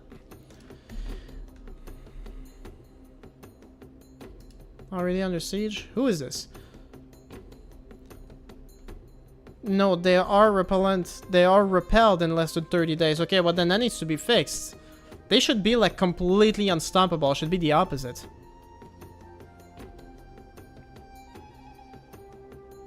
Okay, let's make this a bit fair. Which one would you be a Lord, King, Duke in?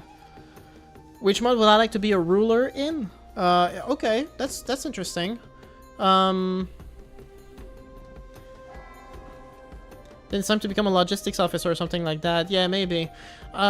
If I could start as a ruler, I think I would go with Paris No, actually. Like, I feel like if I'm already a ruler, like, I would already have the resources and I would use them more efficiently than the rival lords, and I could keep myself safe. You know? So I think I would go with that. I would create my own household troops, the same I did, like with the giant females. They would protect me.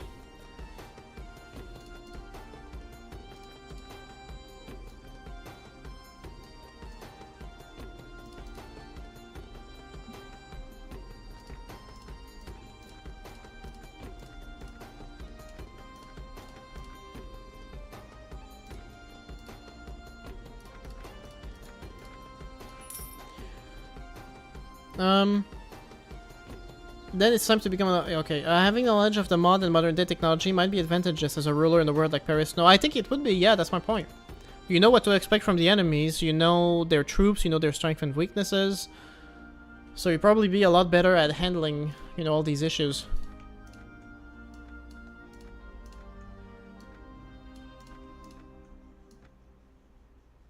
Even if you never step foot on the battlefield. Exactly, that's what I would be all about, you know?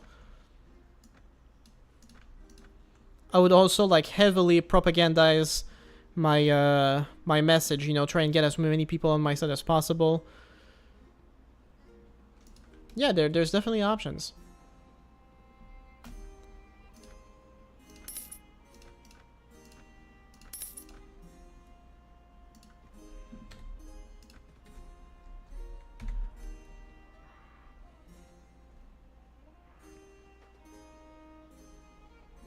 But you would have to pass that knowledge onto your army. Well, you know, there's officers, there's people. Imagine now that you've made your choice and you wake up in Paris Snow as the ruler of the last town not conquered by a Zan horde that's currently laying siege. So we're already under siege as I pop into there and I have to rectify the situation. Ooh boy. Yeah, that would be rough.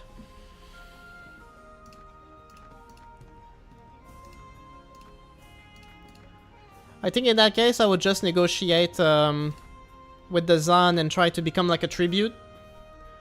And then I would bide my time and lay low. Still safe.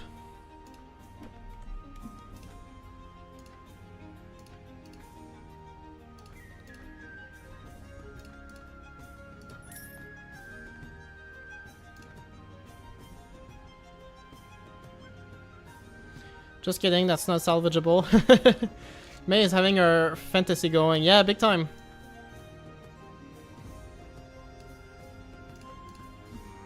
But hey, I'm going with it. I said this was an AMA. Throw those hypotheticals at me all you want. That's what it's for. It's part of the entertainment we're providing. You can ask questions too. Yeah, anybody can. That's the whole point. On anything. Doesn't even have to be Warband related. I joked at some point. I said, you can ask me the meaning of life. Then someone asked me and I couldn't come up with an answer. Don't mind if I indulge on the AMA. Oh, man. I'm down. It's fun.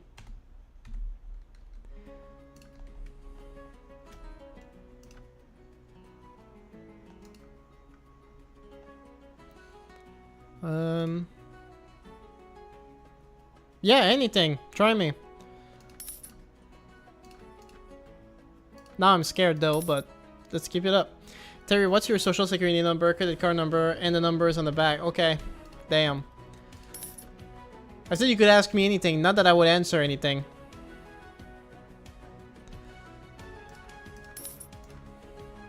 There's my safe right there. What are the private keys for your Bitcoin wallet? Bold of you to assume I have a Bitcoin wallet.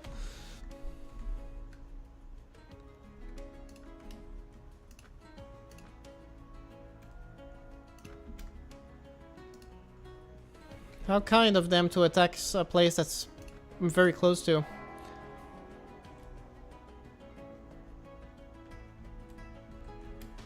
More for trio or East Anglia. Okay, East Anglia, I already beat their king, so if I grab these guys.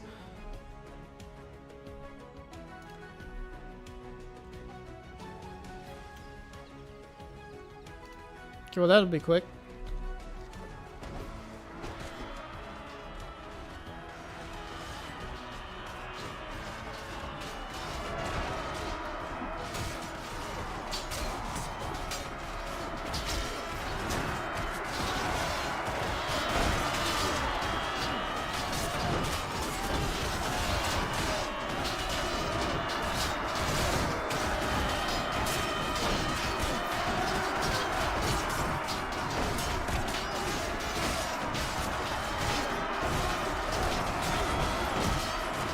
Okay, they're tougher than I thought.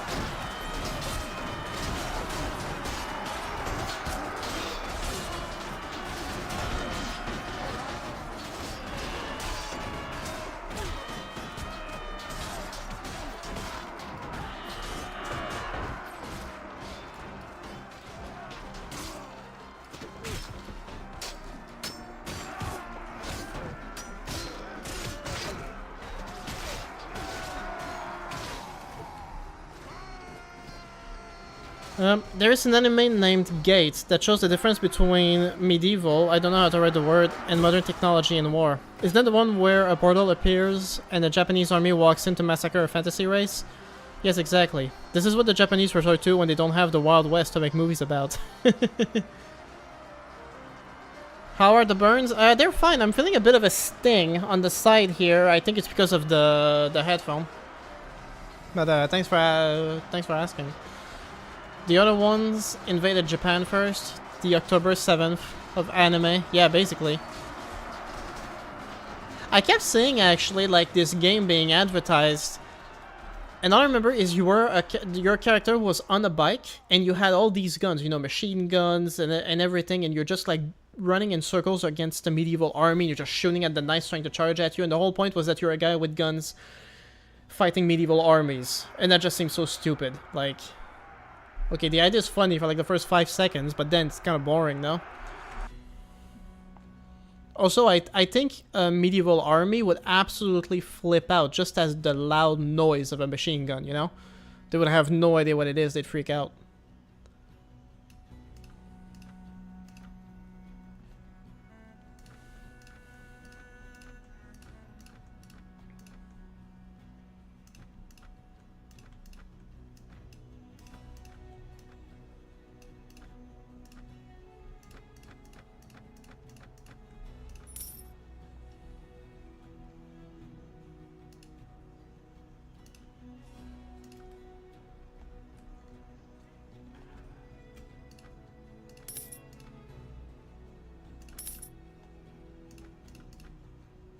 Oh, I'm full. That's fantastic.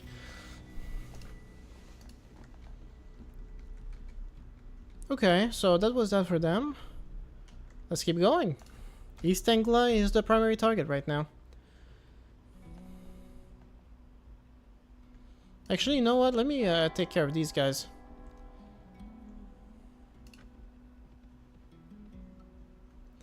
A local naysayer is spreading false rumors about you. While most of the stories are just pure nonsense, sooner or later people will believe those stories.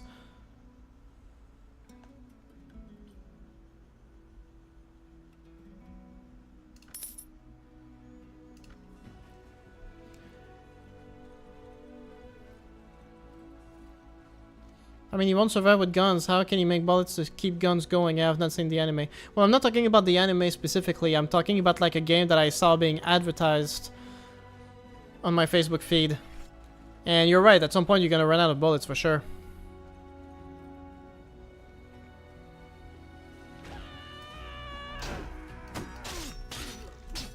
I will say though, you know what my real fantasy is when it comes to like mixing time periods? I want to see a proper zombie film in the Middle Ages or another time period, you know? Because the thing about guns is they run out of bullets, but what happens when zombies face troops in full armor with hand-to-hand weapons that don't need reloading, you know what I mean? My fantasy actually, like my real like ultimate fantasy of a premise, I want to see a horde of zombies, like the one you see in Game of Thrones, charge into a Macedonian phalanx. That's what I want to see. Whoops.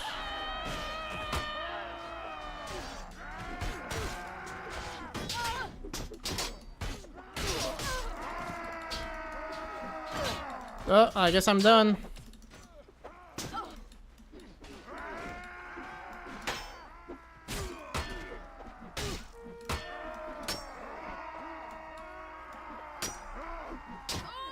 Oh well.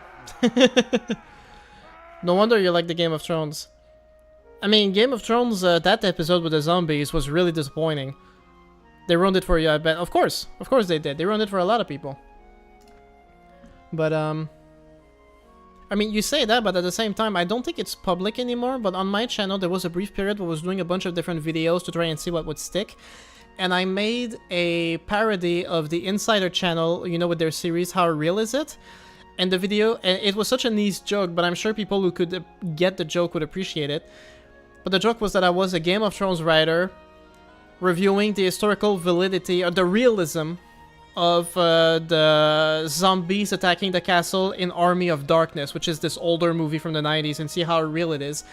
Because the thing is, if you've ever seen Army of Darkness, they have like a fight like between an army of zombies and skeletons and an army of humans in a castle, and the humans actually use all the right tactics. Even though the movie's kind of a comedy, they use all the right tactics. They have a ditch in front of the castle that the enemy undead has to get through. Their catapults are inside the walls shooting at the enemy. And they just use all the right strategies. At some point, the undead bring in the battering ram to try and break in through the door, and they're just throwing rocks down from the walls. They do everything right. Like, in terms of historical realism, it's on point, even though the movie's completely ridiculous. And it's basically what the Battle of Winterfell should have been, unironically. Okay, I have my full warband, but I don't even know. In terms of food, I'm kind of running low. Morale is going to start dipping soon. Let me just go get a resupply quickly, and let's hope Martin handles it better with the others. Or that he even finishes one survivor before kicking the bucket. Yeah, I don't know if he's ever going to finish it, honestly. Damn it, guys, you're attacking Luinous again? You don't have the numbers. Fine, let's go back. Just gonna see if I can unload some stuff first.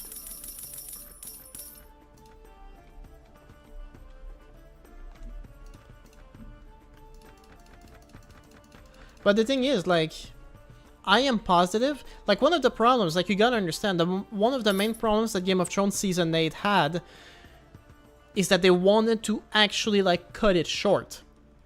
You know, George R.R. Martin, he said it himself. He said, like, you know, like, based on the books, based on the material they had, they could have easily went for, like, 11, 12 seasons of 10 episodes each. But they just wanted to, the two guys, D&D, they just wanted to cut it short, so they had to rush the entire story, and,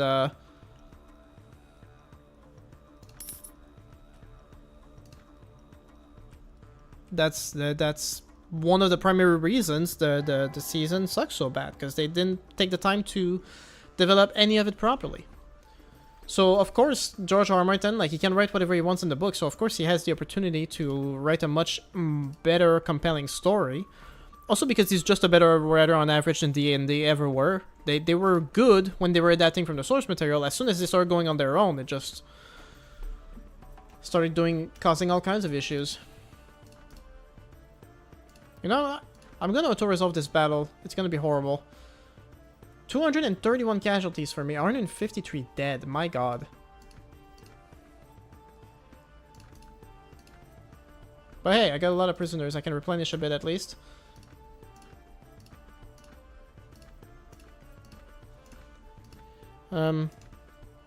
What types of zombies do you mean? In my fantasy with the Macedonians? Any type. You want to give me like the really fast ones? Give me the fast ones from The Last of Us. They just like carelessly, with no regards for safety, they just go straight into that Macedonian phalanx, you know? The brave companions from behind, they just steamroll over them with their horses and their pikes. That'd be awesome.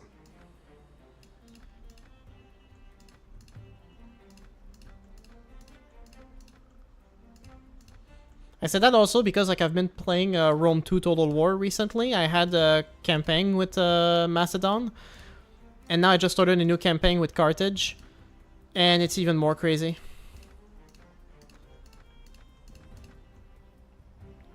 Charge the enemy with all of your light cavalry and die. Don't make use of the castle wall, Sun Tzu. Exactly.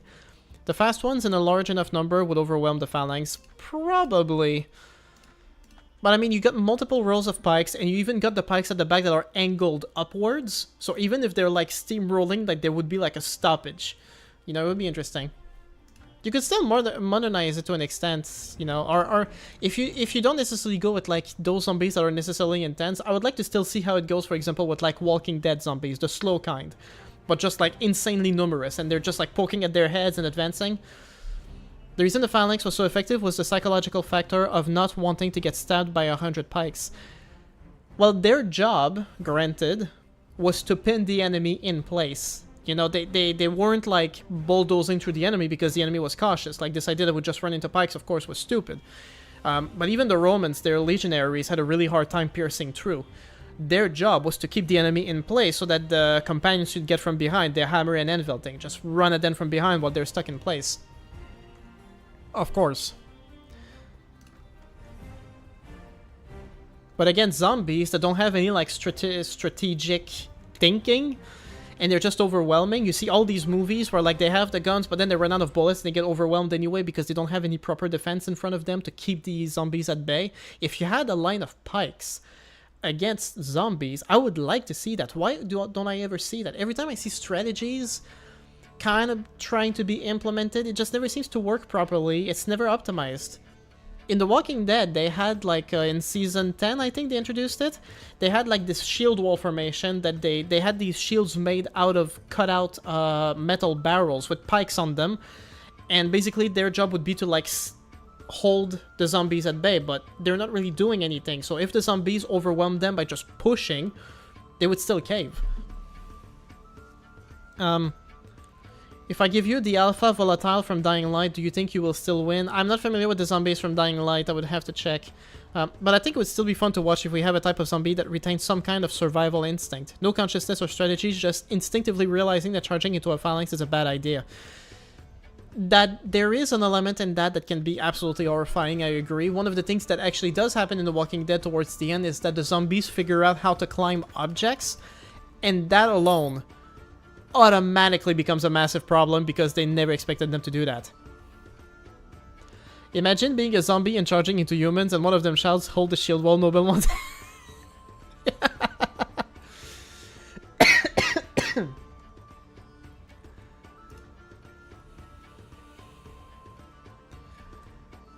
Yeah, I can imagine that one.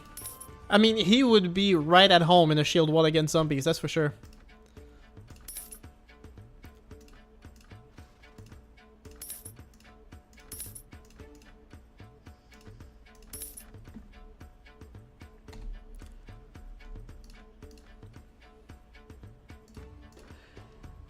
the kind of thing I will say about that when it comes to Metatron is that, how can I say this? You know, I did say that I used to be a fan of his stuff like years ago when he was LARPing in Armor and stuff, and one of the things with the Lorica Segmentada, of course, yeah. You know, one of the things I will say about Metatron, one of the things I really liked about him is how much he embraced the LARPing. You know, when I was first watching him, like, he would have these intros, like, where he would do, like, the Roman chest bump thing, and he had, like, the full armor on, and he was, like, so into it, you know, you could see it. And part of me wanted to think that was silly, but at the same time, I knew deep down that if I had a Roman armor, I would LARP the exact same way because it just looks so cool, you know what I mean? It's just funny to see him now having made an entire persona out of that LARPing and using that persona in just the way he talks. Jesus Christ, at some point you gotta know when to stop.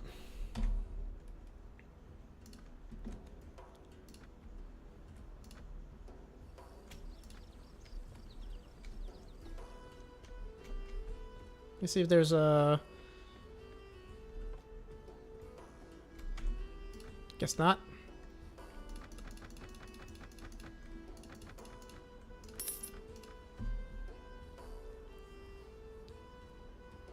Okay, let's go over here.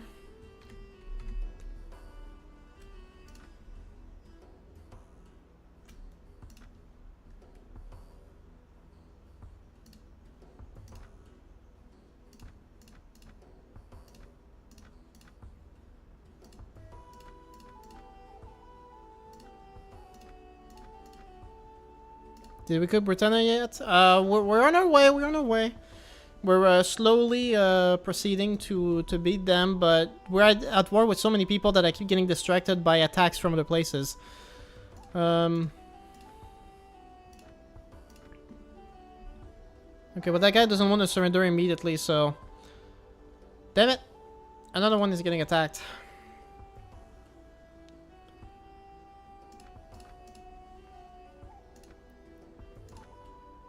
Okay, just give it another day.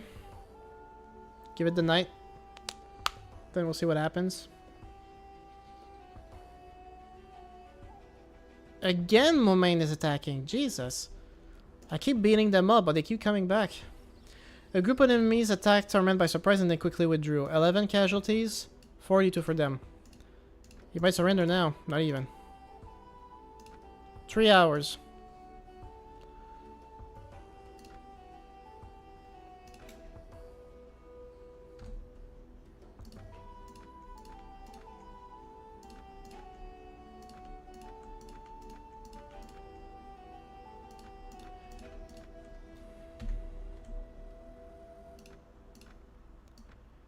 $24 casualties for us, 55 for them. They have 154 defenders left. Maybe I can get him to surrender? Yes, there you go.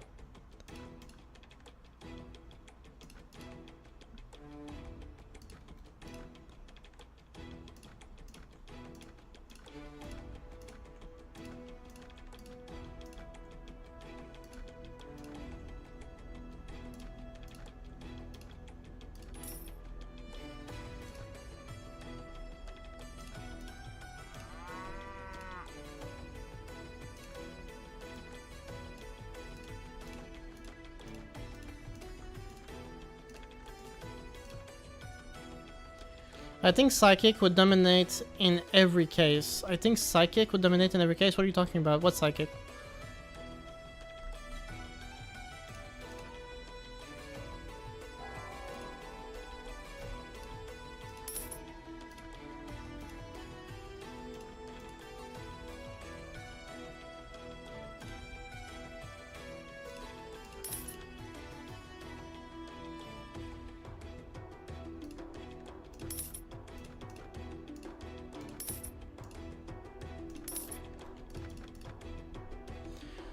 How else did I game in Britain? Well, do the enemy lords recruit 600 to 700 units in their armies? The kings do. And the lords, depending on how many fiefs they have, they can also raise pretty substantial armies.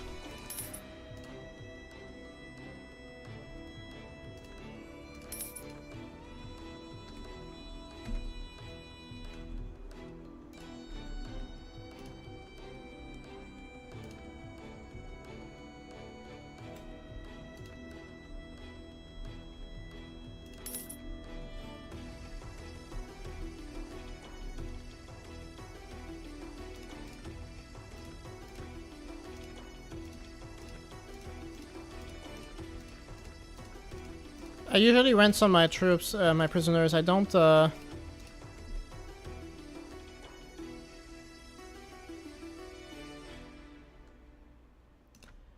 don't usually sell them in slavery. I feel bad about that. I'm just trying to unload though.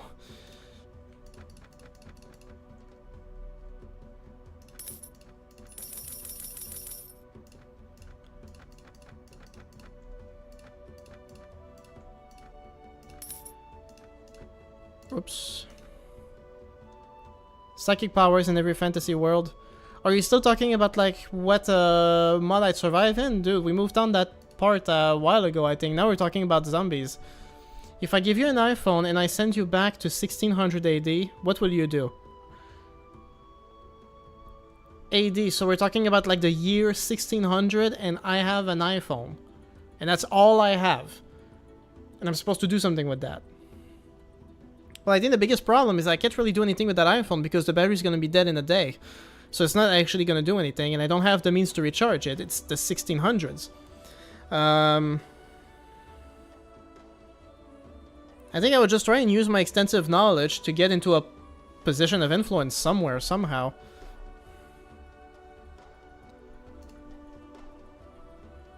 Oh no, I've been ambushed by raiders. How bad could that go?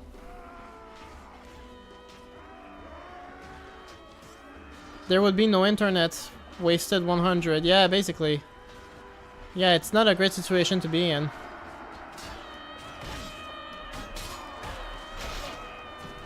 You'd have to give me... You couldn't just give me an iPhone. If I'm to use the iPhone at all in any capacity, I would need also my own form of work as is renewable energy.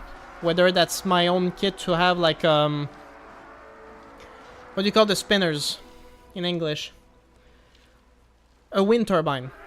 You use a wind turbine as the ability to generate my own electricity so that I can then recharge my iPhone. You can't do much with an iPhone without internet and cell phone signal. Well, I'd be taking a lot of selfies with the people of the time, I'll tell you that much. Exactly, take a selfie with the local ruler.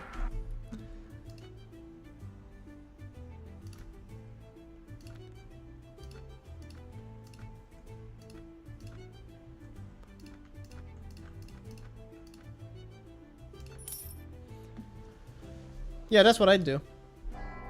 For sure.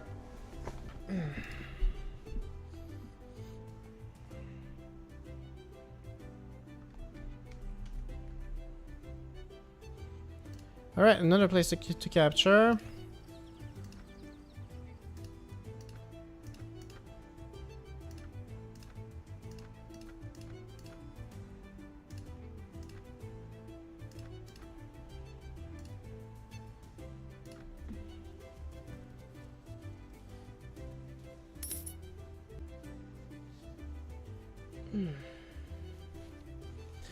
The enemy is trying to burn down our assault equipment. 10 casualties. 35 for them. We have managed to repel them. 13 casualties. 69. Ooh. You guys won't last long that way.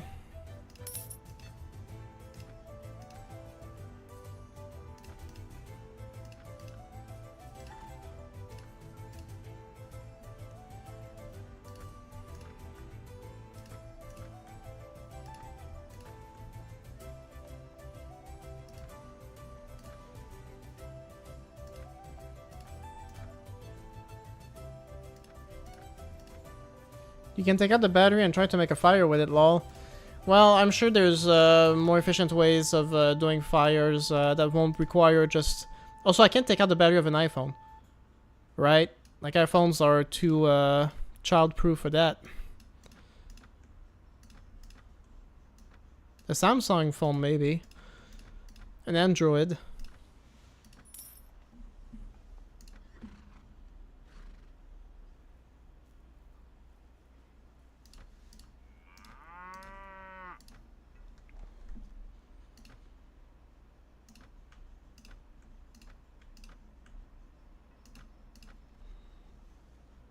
Okay, well, more progress has been made. We've basically taken all of their settlements outside of the main area that they have. So this is where we'll have like big garrisons.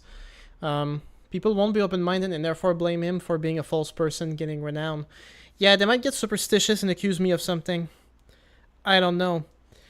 Even if I speak French and I end up in France, there's also the high likelihood that the language will be completely different. The dialect will be very different and we'll have a hard time understanding each other. I don't know.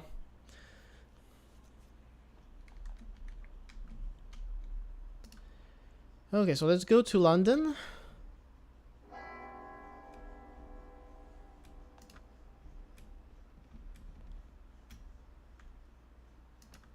What was that place? Oh, it's this town. They came back for it. Damn it. And I had a bunch of Lord's prisoners in there, I think. Yeah, they've been released from captivity. Damn it. Ugh, okay. Well, there's about an hour more to the stream, so I'm gonna focus on just taking this whole area.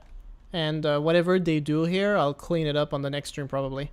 Wait, 1600? Isn't it the time they would burn people for witchcraft? 1600s? You're past that point. The Middle Ages were pretty bad.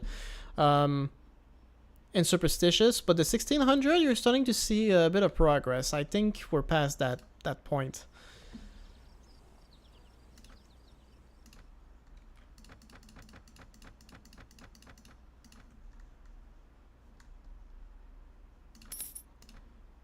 Also, I think I ran out of music. Hold up. There you go. Let's raise the morale a bit, shall we?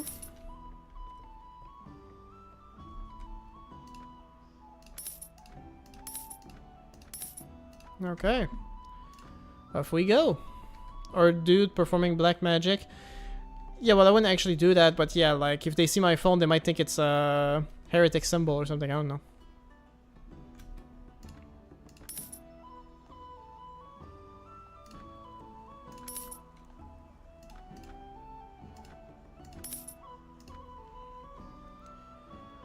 People or women for which... the Spanish Inquisition peaked in the 1600s. Oh, it did! I thought it was earlier than that. I mean, it's always painted out as more deadly than it actually was, to be fair, but still, you know. Oh, so that's around the time of Columbus doing a genocide in South America. So it's not like things are going well either. People or women, yeah, Car, that sounded pretty bad. But yeah, there were witch hunts for women specifically, but there was also, like, you know, in the Inquisition, going after heretics and sodomites, stuff like that. Not that I'm an expert in any of it, have some basic knowledge.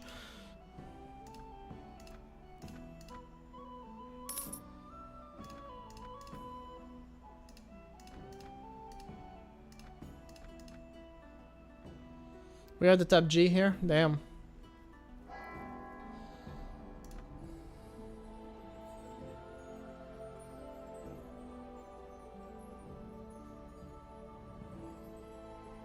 No, definitely gonna lose Din Gunway.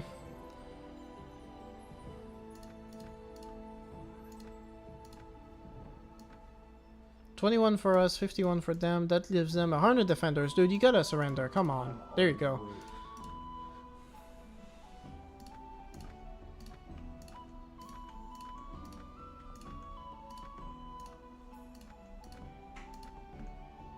I think the idea of the Spanish Inquisition being softer than its belief is true.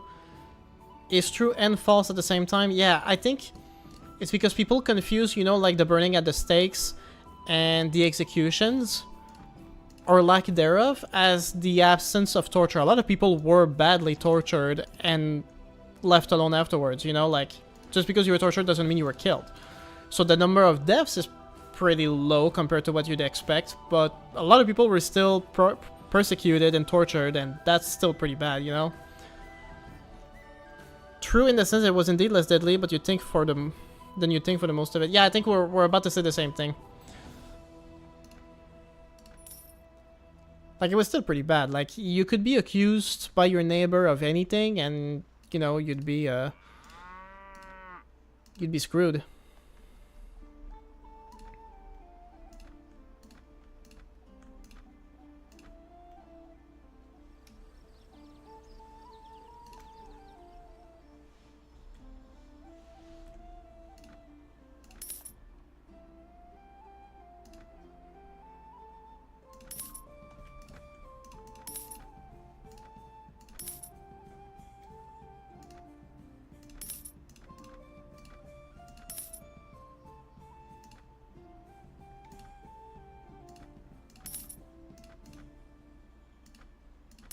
I think I'm full, I'm not sure. Ah, close enough. If you take the apocalyptic rate of deaths in that period and average it out for the entire duration of the Spanish Inquisition, it's just as bad as people think it is, if not more. If you take the apocalyptic rate of deaths in that period, talking about the Black Death, that would have happened at the same time, maybe? Or just the fact that a lot of people were dying for a bunch of other reasons.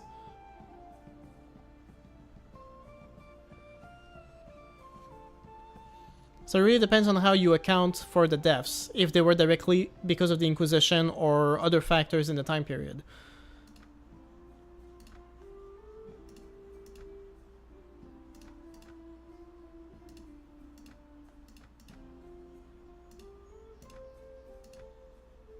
Read the above comment.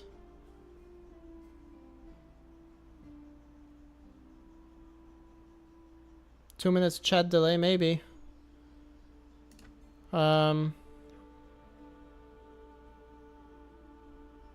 Yeah, I think we understand each other, but I'm not sure. Oh no, we're in winter now. That means I'm gonna start losing troops. Yeah, we just entered December. Horrible time to be doing wars.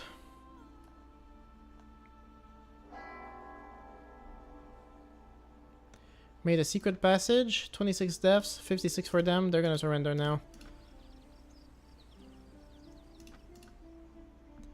There we go.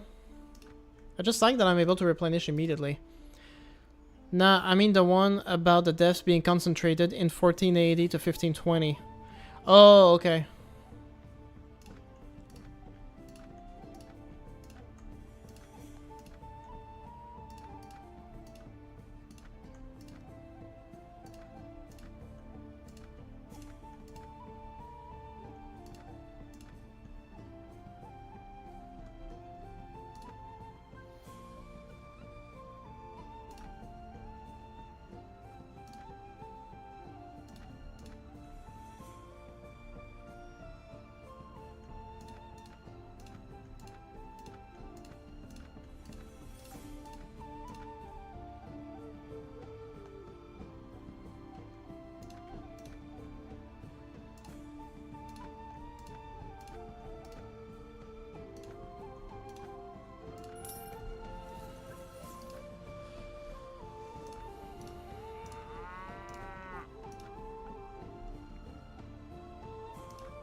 Hey, more money, 43,000.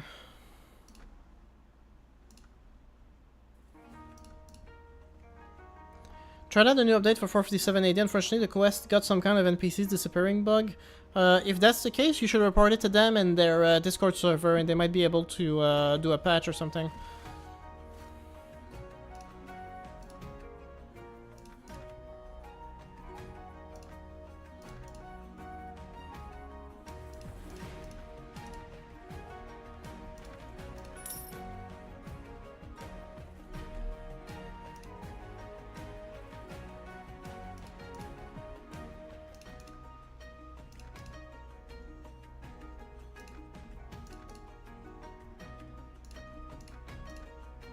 They're already working on it? Oh, well, there you go. See, at least, like, they're still, like, very much, focused on trying to polish their mods. It's good.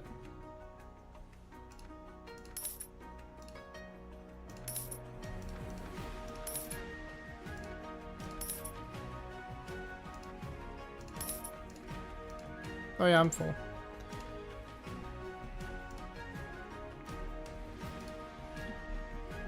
Okay, we're going into real East Anglo territory.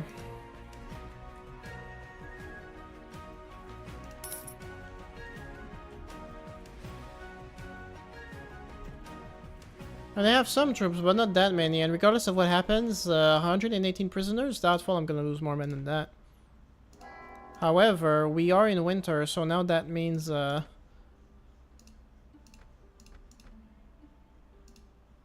means, like, passive casualties every day. That's gonna suck.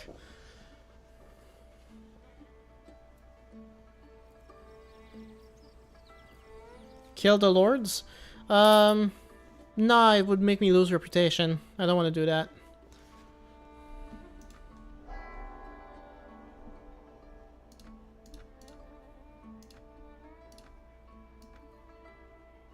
Oof, that was rough. 175 defenders.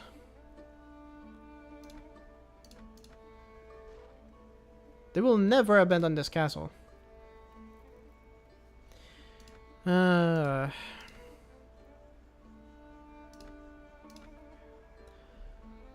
Guess I'll attack then.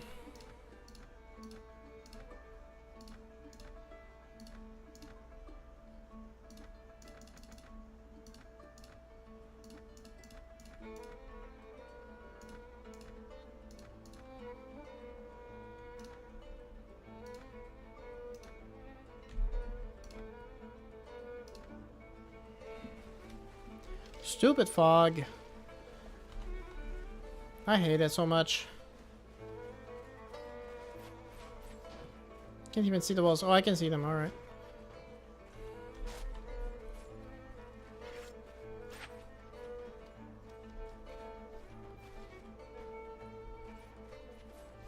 Damn, a lot of crenellations have been destroyed. They're like really open.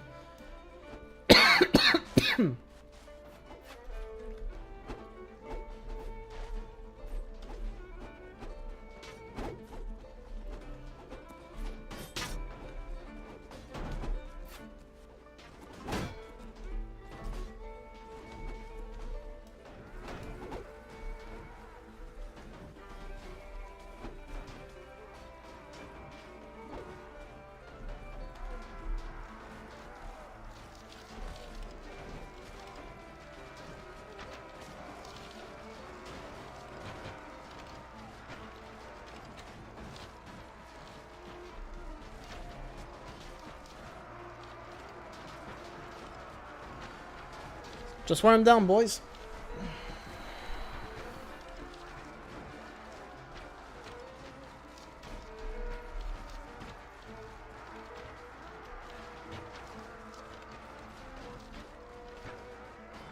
Okay, well, my guess is won't get much better than that. I was hoping that like my infantry would like rain down javelins at them. Didn't seem to have done much.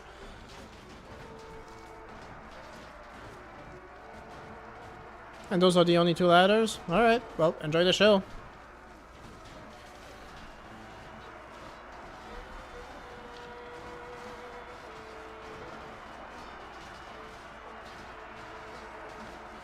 Anyway, how are you guys doing? Hold up, I gotta change my tab. Okay, here we go.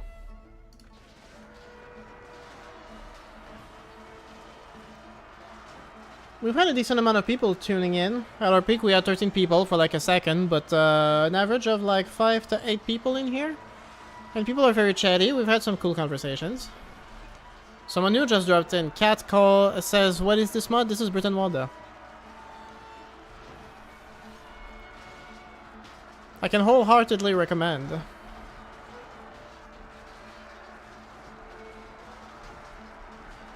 Welcome to the stream, by the way. I don't know if you're going to stick around, but I hope you do. Thanks for coming in. Trying to look at something here. Ugh.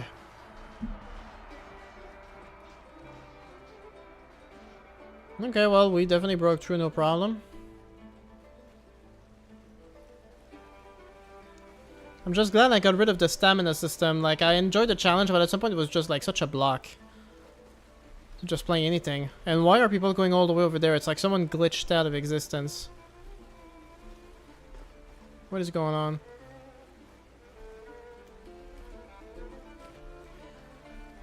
Will you post more personal videos anytime soon? Well, I had my playthrough a couple of months ago, and I'm done with that. The next time I'm going to be talking about Perisno is in my next video about, you know, all the mods that have been updated for a while.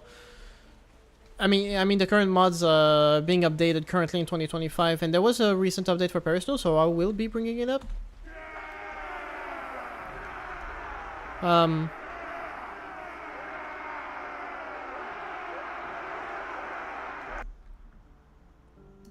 So I don't know. I'll definitely be talking about Perisno in that video, but it won't be the main focus. I don't know if this is true, but I hear people use the name Devil, the god of the sun. What? Are you saying that in some contexts the devil is actually the sun? Like Helios? That'd be interesting.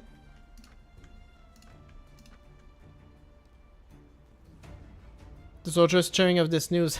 Yeah, basically.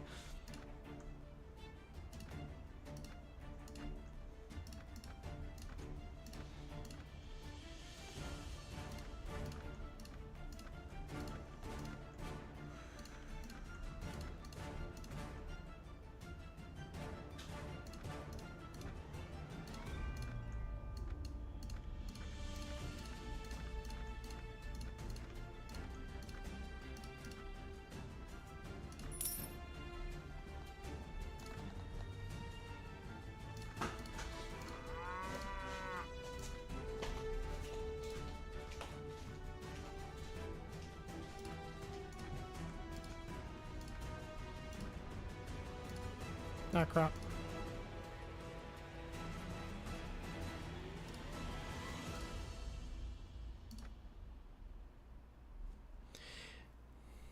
I think it wouldn't be hard to build an auto-resolve system with 2 layers. Usual stat-based calculation and performance multiplier that boosts unit effectiveness if you've been consistently outperforming expectations with them in recent battles.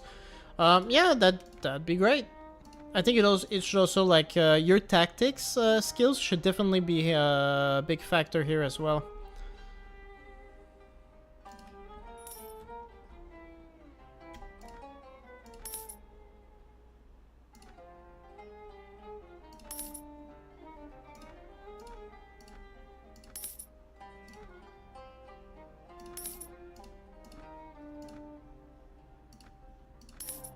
I think that's all.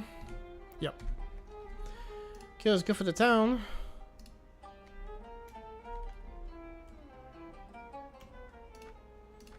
This one I'll have to surround and then they might surrender.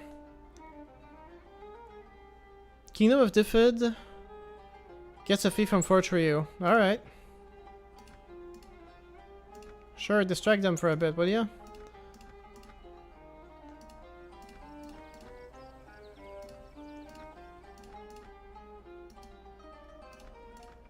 $600 defenders. Okay, they're big. They're a big place. Let's just let this one run for a bit. They got way too much food anyway.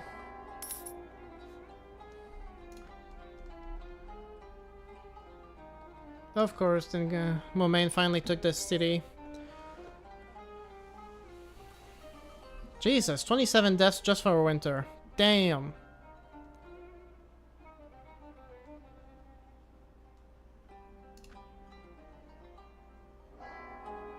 I might just have to attack.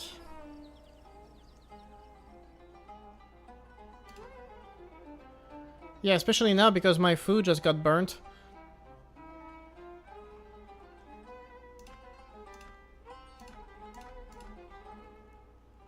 I'm just losing troops left and right. Deserters, now the morale is plummeting.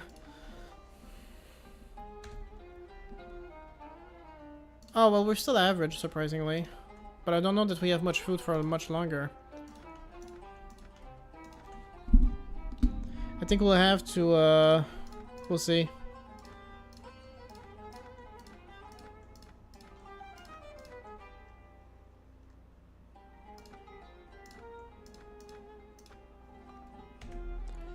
Definitely not in the fog. But we're almost done building it. Let's just wait for a sec. Another castle lost. Fantastic. That was kind of to be expected. Like I said, next stream I'll clean all this up. 24 deaths a day. That's rough, man.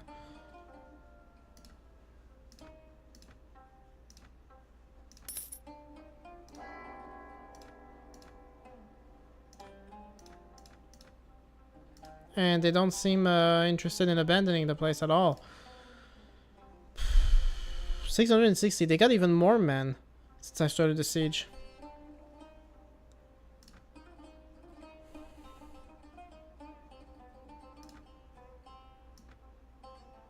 Ooh. 100 casualties for us, 39 for them. That's a bad sign.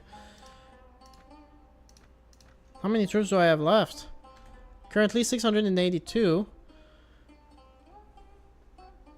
I'm gonna give us the until morning to attack. My god. But it's almost 1-for-1 right now. And we're in the fog, which is fantastic.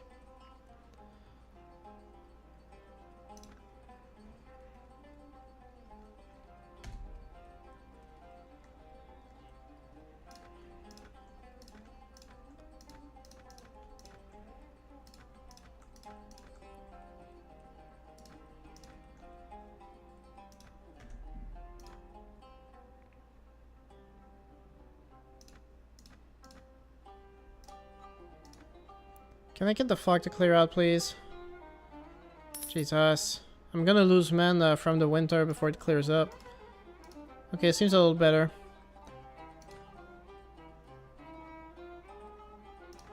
Alright, let's do this.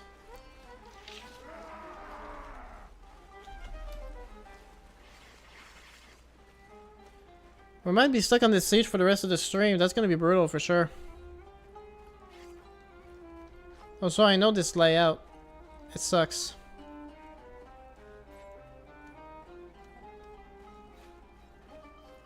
However, that entry point is a lot easier to breach.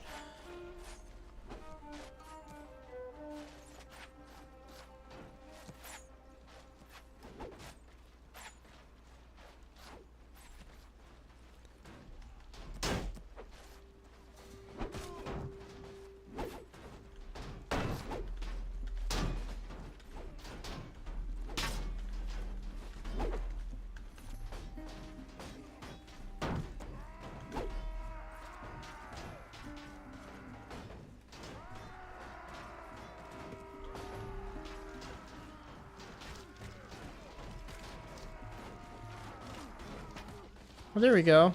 That's a strong hit.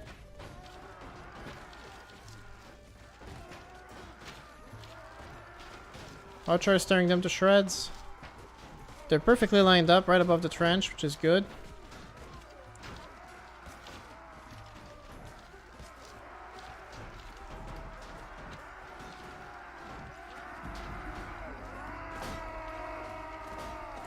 Why ain't getting in now? Besides, frame rate is too bad. It's the firing arrows, I think, that's causing this.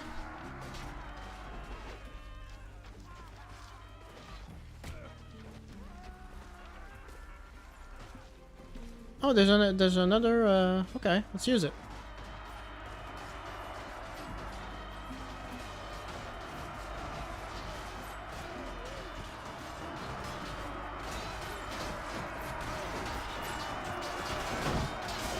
Bad frame rate, I apologize in advance.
Headshot.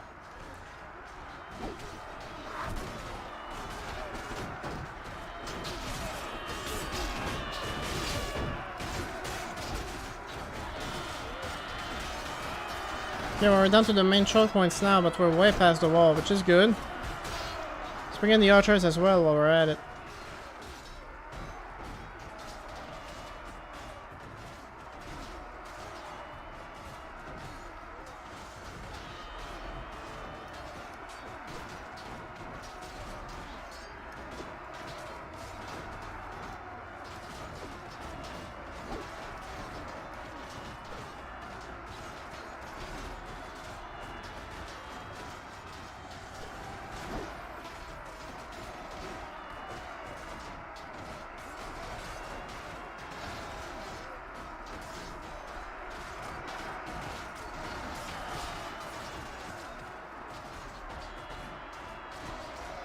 I'm tempted to go full berserk right now, just get my axe and just jump in there, but I don't know, man.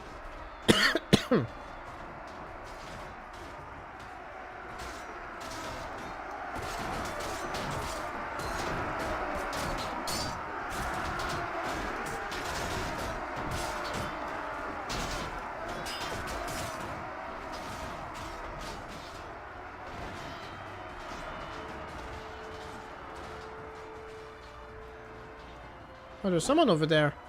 Never even saw him. Suddenly all silent? Yeah, well. My own social energy is starting to dry out, but that's my queue in like 30 minutes anyway, so... If I can just take care of that guy. There we go. Anyone else here? I don't think so.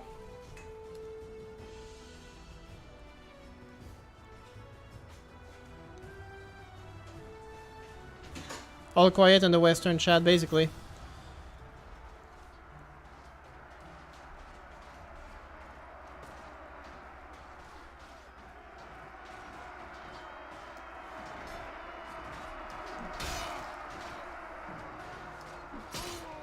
Well, you know, it's an AMA, right? Like, if you guys want to make it more interesting, I got a teenager here. You have any questions for him, you can ask me. And then maybe he'll give some interesting answers. Or not.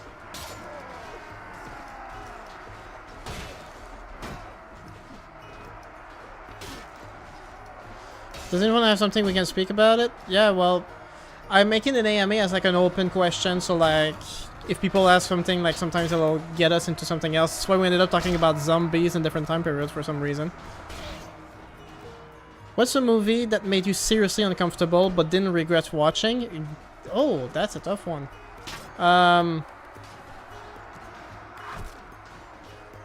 Oof.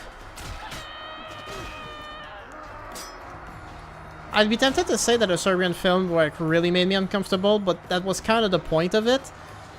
And I kind of knew going into it would be really disgusting, so at the same time I knew I was expecting it, so it wasn't nearly as bad as it could have been if I was like unprepared.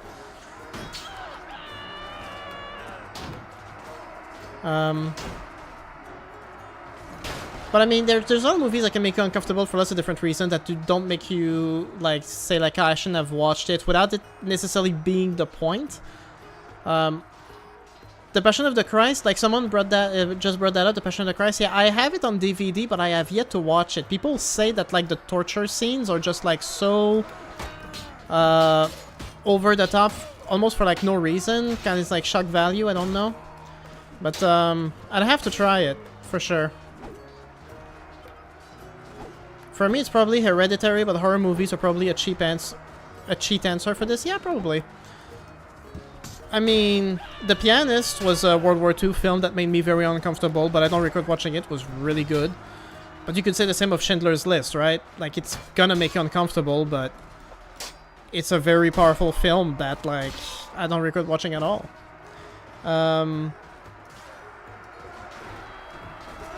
Cannibal Holocaust is one of those really cheap horror films from the 70s that definitely made me uncomfortable. But I don't regret watching it necessarily. It's a beautiful movie, honestly, but yes, that scene was difficult to watch. You're still talking about the Passion of the Christ? Yeah. I never know what to ask, Shortcut says. Yeah, I wouldn't know what to ask either, but, you know, some people are more inspired. May gave some crazy hypotheticals earlier. That was very entertaining.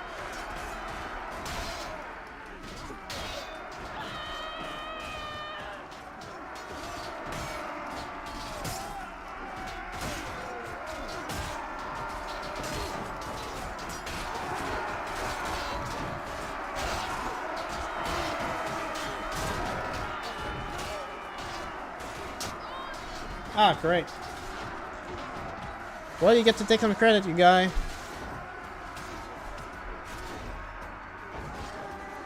How about one that you actually regretted watching and genuinely wouldn't recommend to anyone?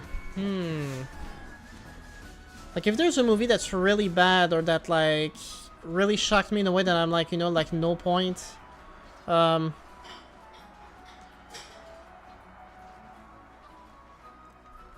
I would say, like, Serbian Film is definitely not a movie I would recommend, but I wouldn't say I regretted watching it. I was curious.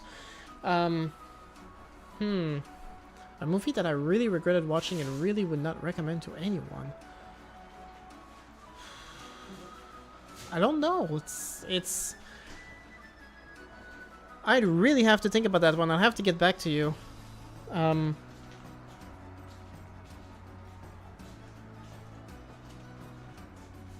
I think I would end up like thinking about like, okay, a movie. Well, when we're talking about like regret, like the movie like kind of like traumatized you or upset you in a way that you really didn't enjoy. But I'm also thinking of like movies that were just like really, really bad movies that you're like, I wasted my time watching this movie, and I would not recommend anyone watches it. And if I was going from that angle, one movie that I really...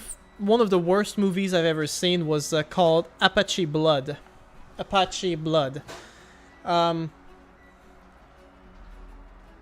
That movie is about a group of American settlers that are being hunted down by a group of American natives. It's a simple premise, but I wouldn't go as far as to say that it was... I wasn't traumatized by the movie, it was just like really poorly made, and that's really it. When I was a teenager, I got this collection of not even restored, like really unknown spaghetti western films, and that was one of them. And I just remember watching it being like, this is so bad. Like, I wouldn't recommend anyone watches it. It was just so embarrassing.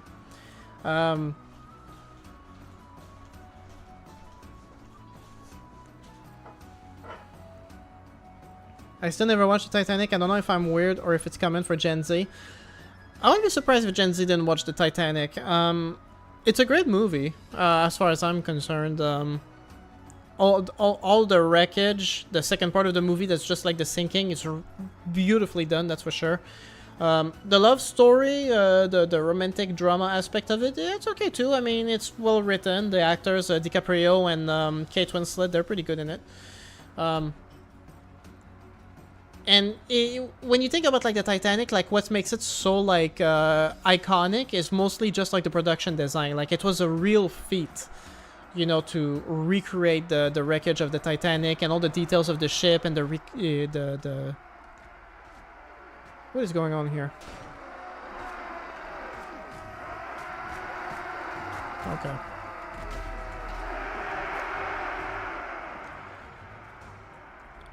The leg splitting scene in that one nasty, the leg splitting in the Titanic? What are you talking about? Are you talking about the guy falling on his head on one of the blades for the engine and just spinning to his death? I think they were going for something dramatic and horrific with that one, but it just made everyone laugh because it just looks so funny. How about a movie that changes the way you see your life? Huh. There are some movies. Yeah, Apache Blood was the one. It's spelled with an E, A-P-A-C-H-E, I think. Apache Blood. You can probably find it on IMDb. It's embarrassingly bad. There are some movies that, like, when you watch them, they kind of put you in some kind of existential crisis, but not in a good way. One movie that's made me kind of uncomfortable and just made me feel weird about watching it, I would say, was Benjamin Button. The movie with Brad Pitt where he is born old and spends his life getting younger and younger until he dies as a baby. It's a really weird movie, and this one I watched like maybe 3 times, but every time I'm like, ugh, I don't know. I don't know why I keep going back to that one. Okay, well, at least I can replenish plenty.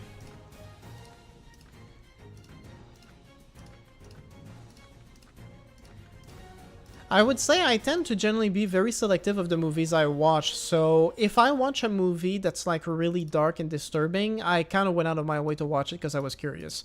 I've never really watched a movie that just like really shocked me in a way that I wasn't anticipating in some form. I mean, there are movies that, like, you know, have twists that are like really interesting. that are really well made, and that sticks with you. But like, I wouldn't go as far as to say like there's this one movie that I watched that like it's part of my trauma now. I've never had that. I wouldn't say.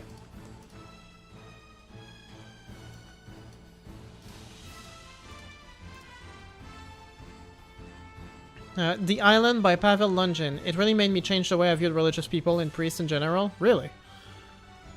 I should look into that later then. Never heard of it.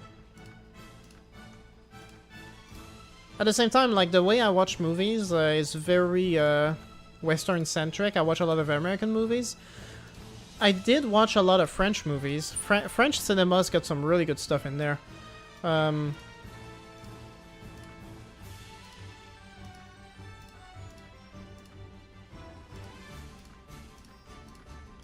Guess I'm just gonna end up grabbing everybody. Just wish there was a proper way to do it. It's a very weird movie. I can't really describe it. It's worth watching. The Island. Okay. I'll try to remember that.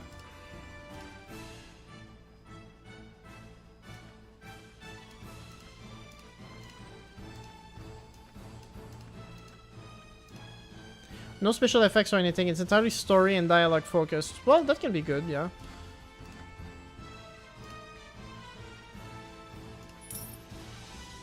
French cinema suffers a lot from bad, crappy comedies that all feel too similar.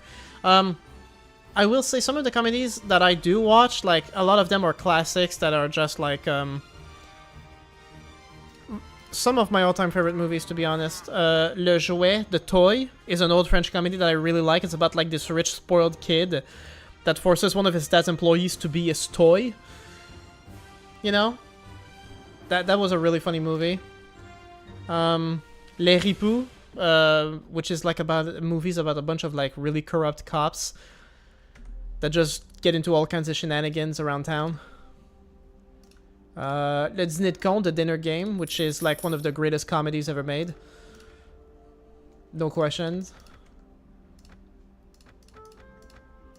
But I also got into a lot of movies based on the novels of Marcel Pagnol. There's two sets of two movies that are like together. There's just I'm about to say it, I lose it. Damn it. It's with Gérald Depardieu way before he got into all that drama. Jean de Florette, that's it. Jean Florette and the sequel, Mano des Sources, which is about like this guy from the city who tries to start his own farm using innovative techniques, and he's sabotaged every step of the way because he's a hunchback and he's kind of like socially repressed, and it's really well made, and it's kind of sad at the same time. There's lots of heart-wrenching moments in these two movies. But from that same author, Marcel Pagnol, they also made the adaptation based on his life story, My Father's Glory and My Mother's Castle, I think is how these movies translate in English, which is about like his childhood out in the country, you know, learning to hunt, learning, and like, you know, you learn about a lot about his family. It's beautiful movies. The cinematography is enchanting. Those are some of the movies that I watch from French cinema that I really loved. What else? Oh, well, there's a bunch. My dad has like his own collection on DVD of all kinds of French movies that I enjoy binging every once in a while.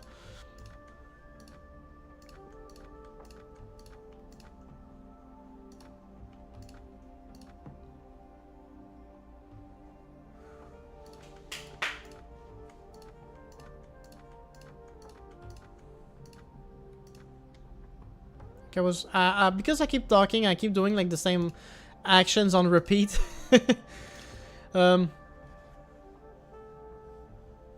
Another one. Give me a novel that traumatized you when you ended it. For me, Antigone by Victor Hugo. Victor Hugo. So that's an old book. One book that I knew was going to be very disturbing, that I kind of went out of my way to read anyway because I was really curious about it, was The 120 Days of Sodom. And although I was kind of getting numb to the things that were being described in that book. There were still moments where like he was describing stuff that I was just like, oh, you know, just completely gross. But it's also not that well written because it's based off a draft of a book that was never finished. So, but I know that that author, the Marquis de Sade, he made other books that are actually finished, and maybe at one point I'll get into those, but I don't know. The thing is, like, I'm not much of a reader. I did read the Game of Thrones books. Oh, another book that I really found the ending to be gut-wrenching in a very unsatisfying way was Shogun. If you've seen the Shogun series on Disney Plus, it's pretty similar-ish, but I read that book and I was really, like, put off by the ending. It was just so sad and depressing for me.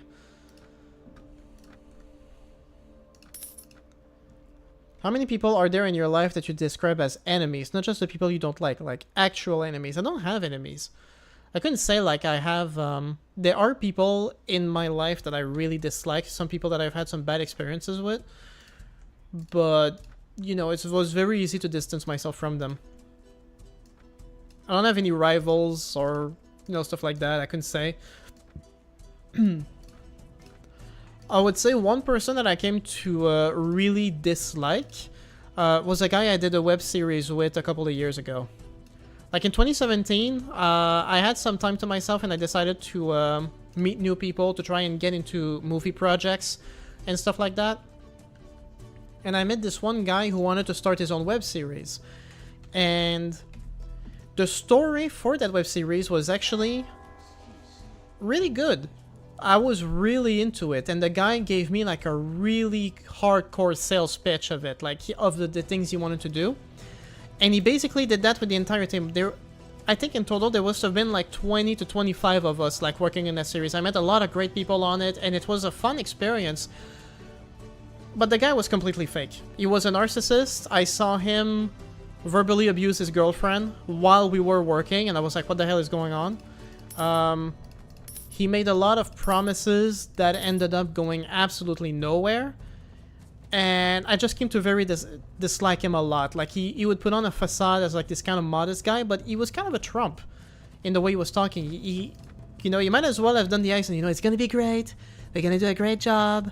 Because he was always making these over-the-top promises, and eventually he kind of let us down on all of it. And one thing I will say from that experience, though, is that when it came to making my movie, which I did like a year or two after, it made me very careful of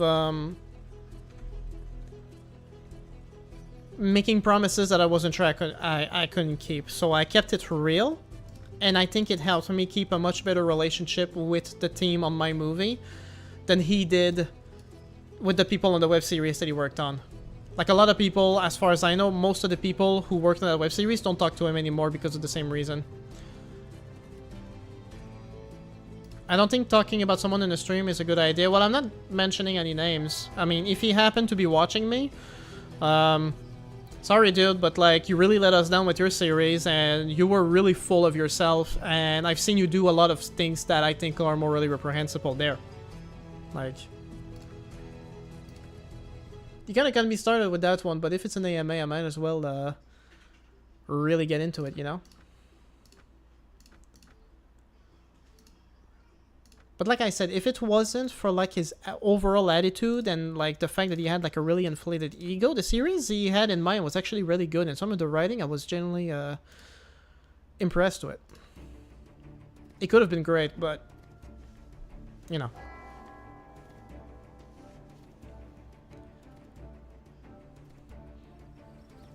But it's kind of the same thing, you know, like I work in a retail store, and supposedly there's a lot of drama between some of the people over there, but I've become very good at not involving myself in any of it, and I generally get along with everybody. If I don't get along with them, I just don't talk to them. So like...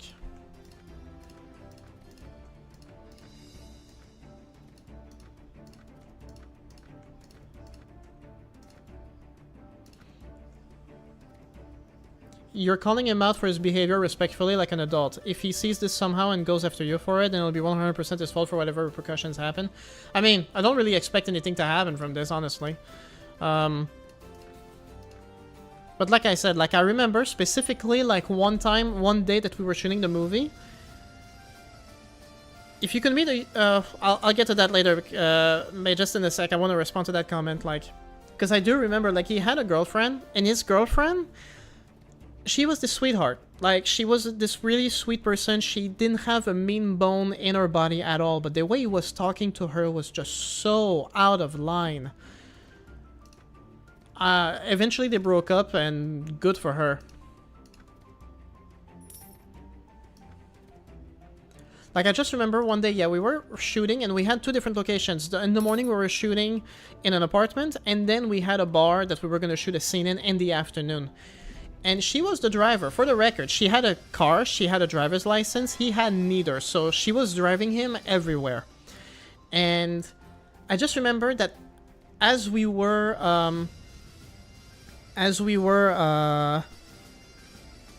getting ready to move locations, she was trying to figure out how to put the stuff in the car, because we had a lot of gear, obviously, and he just, like, lost it at her, like, oh, come on, just use your brain, like, just put it there, like, come on. And I was like, that is so unnecessary. And then we get to the corner of the bar, which is, like, a street away from where they live, and as she gets into the parking lot, he's like, what are you doing? And she's like, well, we're shooting in a bar, right? And he says, we're not shooting for a whole hour. You think we're just gonna stand here for an hour? Just bring us home, like, to eat, duh. Like, he didn't tell her anything about going home first. I thought we were going straight to the bar. And he just goes over her, like, I was just completely turned off. Like, to be fair, this was in 2017. This would have been, like, a bit over 8 years ago. I don't want to suggest that he's still like that today, but back then he was a complete a-hole. And I hope he changed. Jesus Christ.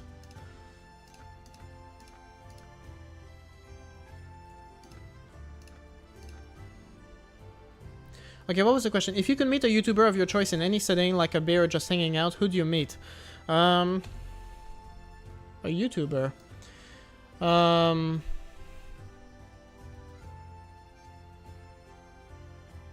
Yeah, Vladimir Putin is not a YouTuber, for one. If I could just hang out with any YouTuber, I really don't know. Like, the thing is, like, I say this as like a YouTuber myself, who watches a lot of other YouTubers. Like, there's kind of this idea that, you know, like, you get into, like, these parasocial relationships with them. And I don't mean that I get, like, parasocial, but, like, obviously, like, you listen to a YouTuber and they bring up information about themselves. Like, you kind of know them because you watch them. They don't know you. So it's not like you're pals. You know what I mean? Like, if you meet a YouTuber for the first time, it shouldn't be any different from meeting anyone normally. And if their on-camera presence is not the same as in person, like, I don't know that I'd be interested in meeting any of the YouTubers that I watch. One person that I've seen, like, socialize in a way that is... Okay, you know what? Someone that I might enjoy talking to. Some people, because I do watch a lot of politics channel. Maybe Kyle Kalinske. Kyle Kalinske, like, I've seen him, the way he talks on his channel versus how he talks to other people, seems to be, like, the exact same. And he just seems like he'd be a really fun guy to hang out with because of that. Vosh also seems like someone who's, like, very easygoing. That could be fun to hang out with, but at the same time, I don't know, we'd have to have some interesting things in common, and I don't think we actually do. Oh, whoops. Okay, there you go.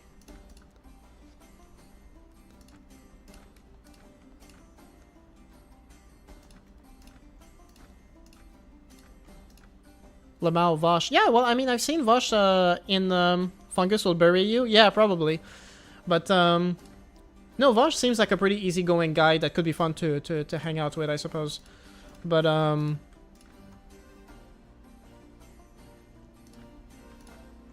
Like I said, like I only know people through like their on-camera presence. And I don't know because of that. Like maybe Cody Johnston. Some more news. That guy could be fun because he's a musician too. We could talk music. I could go with him too. Yeah.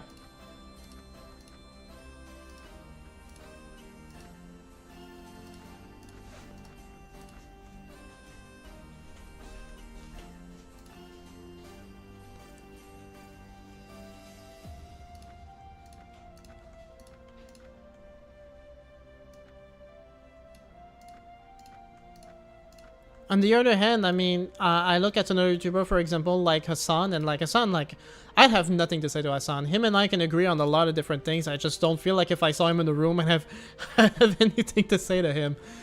Like...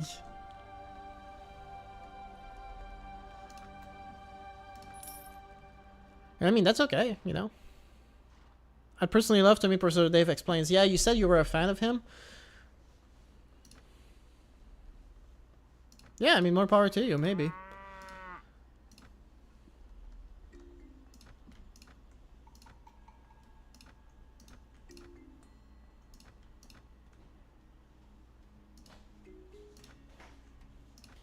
But, yeah, I think I'll, where are we now?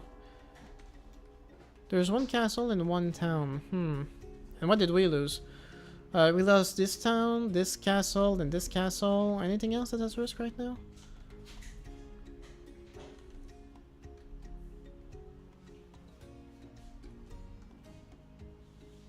But they're not gonna last long, it seems. That guy in his tutorials really carrying me through my exams this month? Really? Okay. So yeah, like he does like help out like with his tutorials and stuff. And his guides, I guess. Okay, let's finish off East Anglia, shall we? Is it them here? No, for trio. So if I take this castle in town, they're finished. So I think we're gonna do that and finish and leave it at that for today.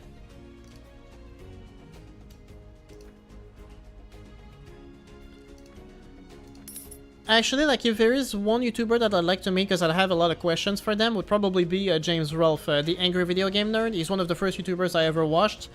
Today his content is pretty lame, but, you know, he's gonna... I think he'd have a lot of interesting things to say, and,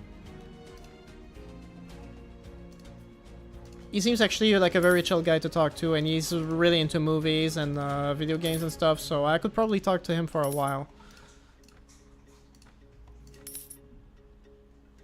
How about historical figures you'd love to meet and speak with? Definitely Napoleon. I'd love to meet Napoleon and talk to him about some stuff. I'd like to challenge him on his views on woman and race. Maybe trying to make him understand that if he brought some of his ideas to their full conclusion, he could probably make things even better and get even more, like,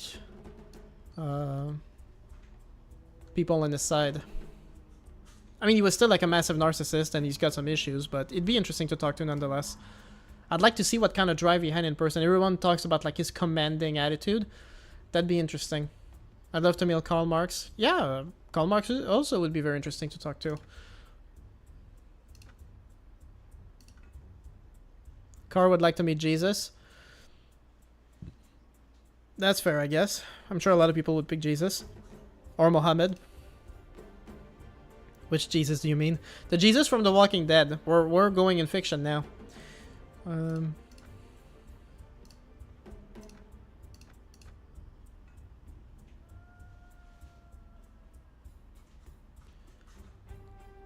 Yeah, they don't call it a Napoleon complex for no reason.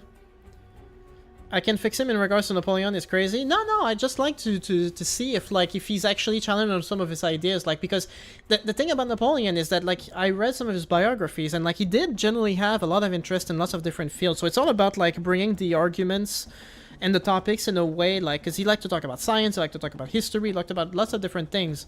So what happens if you talk to him about feminism? Like, how does he react to that? I'm not thinking, like, I could fix him necessarily, but I'd like to see if, like, there's any wiggle room, I guess.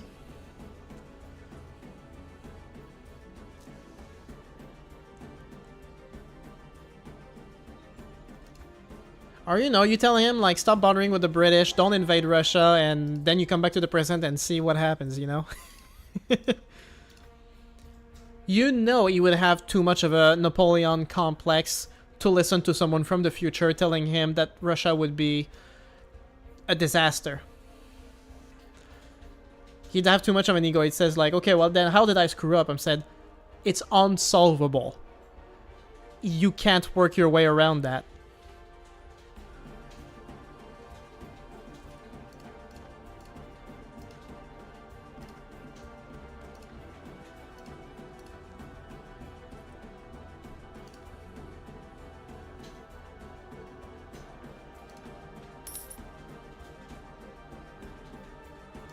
Also, I would probably tell him to just leave Haiti alone. Just leave him. Just let him be. I'd meet Alexander the Great and I'd ask him who is the strongest before he dies. Yeah, true. For me, the Prophet Muhammad, Omar ibn, and Khalid ibn... I'm not gonna pronounce these names right, I'm sorry, but I know some of these names. Khalid I know because one of my subscribers is named after him.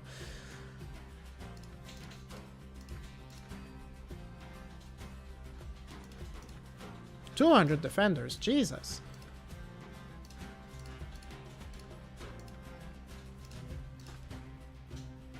Nah, let's just attack and hope for the best. Ah, stupid. I hate fog so much.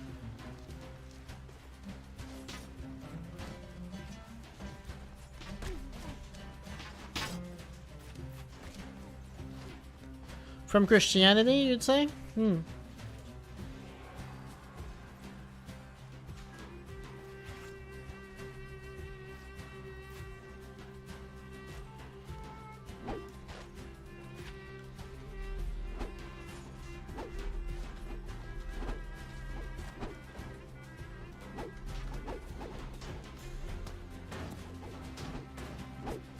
Maybe if I could go in... I think the real interesting question, I think, is if you could go in the past, which person would you meet to try and get something to change differently? You know what I mean? Change the course... You get one chance to change the course of history to try and get your own what if. You know? That I would find interesting, like, as a hypothetical. Like, what if scenario, if you could, you know, make it happen yourself, you would do?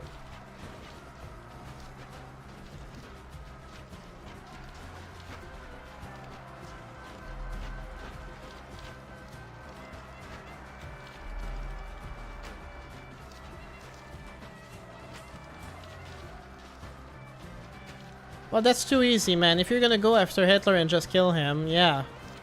But the problem is, I think fascism would happen in some way or another anyway, right? But that's just too easy, you know?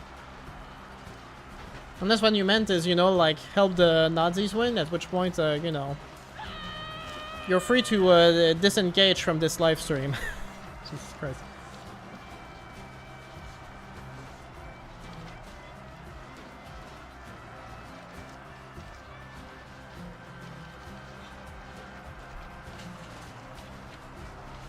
Stalin? Yeah.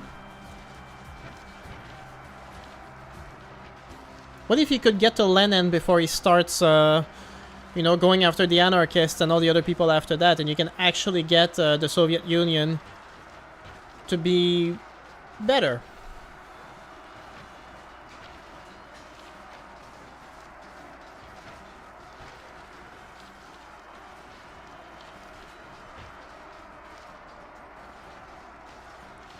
JFK, don't use a convertible car.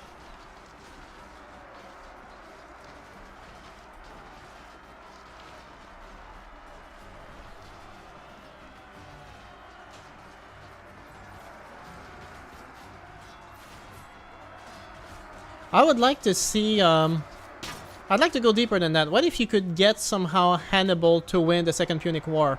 What would change from there, you know? What would he have to do after the Battle of Cannae to beat the Romans? Could he actually march on Rome? Is there something he could do?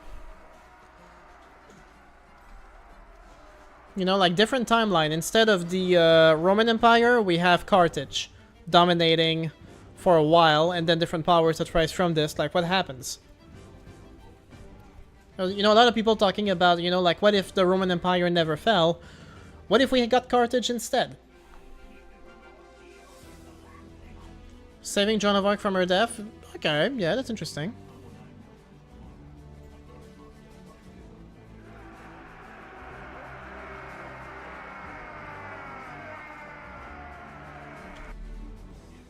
That went well.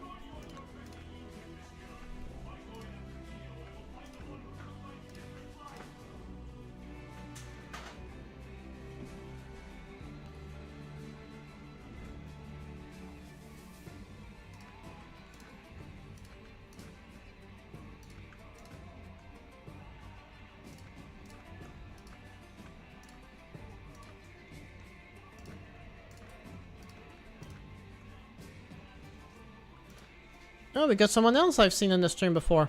Hey man, how you doing?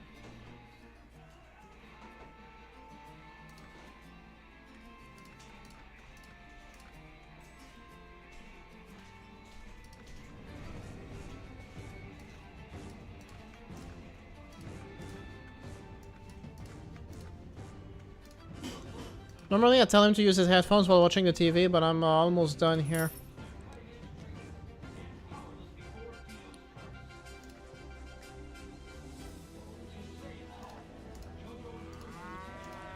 And we only got one castle left to go, and then that's it for this stream.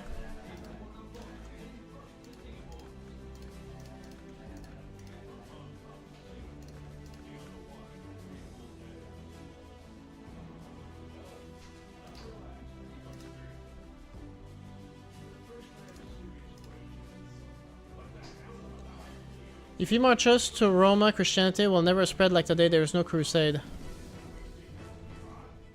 Who are we talking about?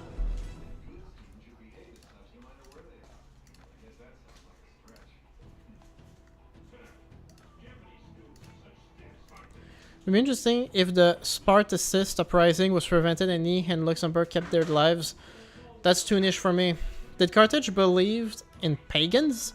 Well, they had pagan beliefs, just like pretty much anyone else did. The Romans had pagan beliefs until fairly recent in their demise. No?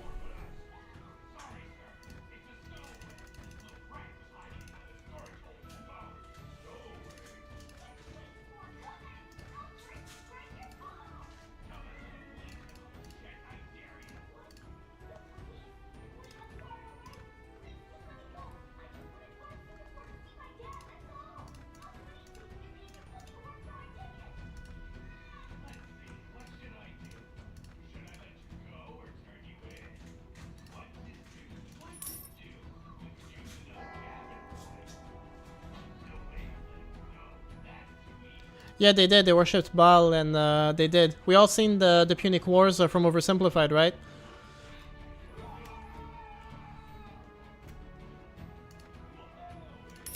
When they talk about that.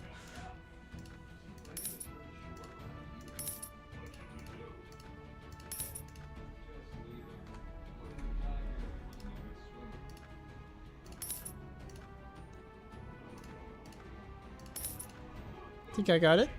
Yes. Lots of cheap recruits though.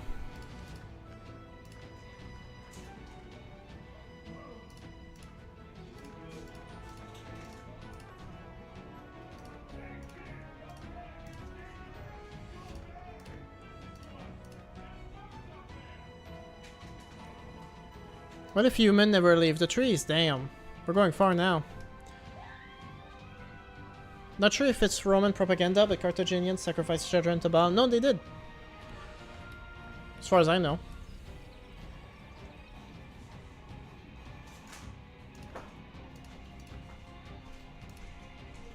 Well, the Romans did a lot of weird stuff too, okay? It was a time period.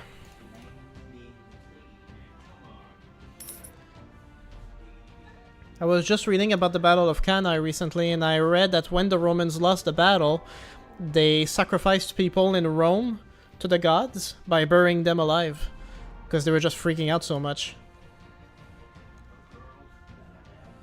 Not from Oversimplified, they're teaching me this in my school. Yeah, well, you're in Morocco, and Carthage was closed, it was in Tunisia. So Makes sense that you'd learn about it.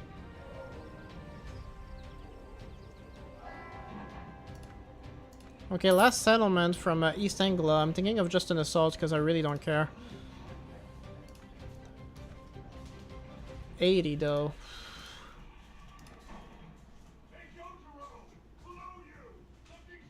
The crops needed to grow, exactly. Can we just inspect my troops real quick so I can upgrade whoever needs upgrading?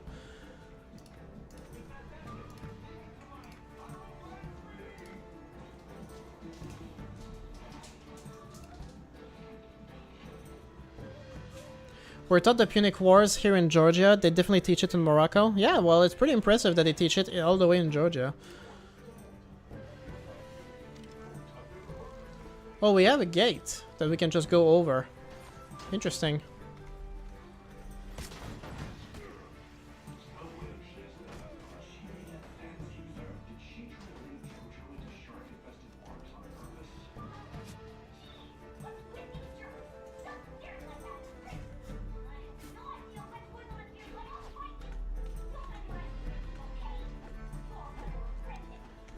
Well, looking forward to the Third Punic War by Oversimplified for sure.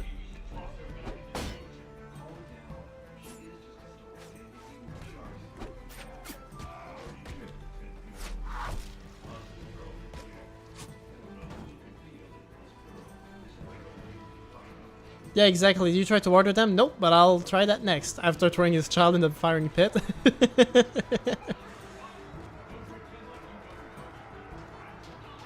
Our education system has a lot of emphasis on history. The books are dense and it's treated as an important discipline. Interesting, yeah.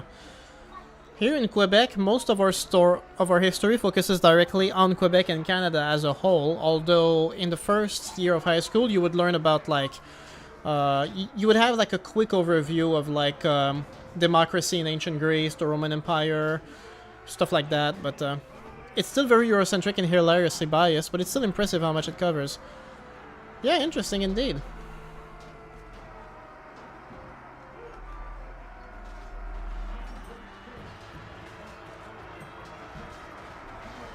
Okay, so we're going through the gate. That should be easy. But what's happening here? Just a ladder that goes over the house.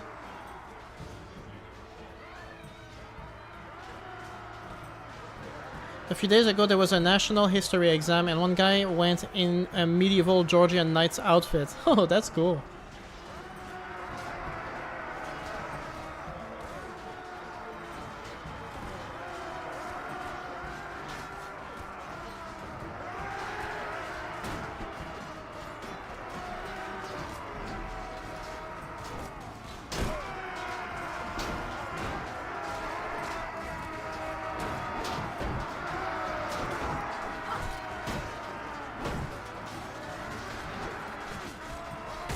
It's still a big cultural thing. You mean showing up to your exams in armor? If that's part of Georgian culture, that's awesome.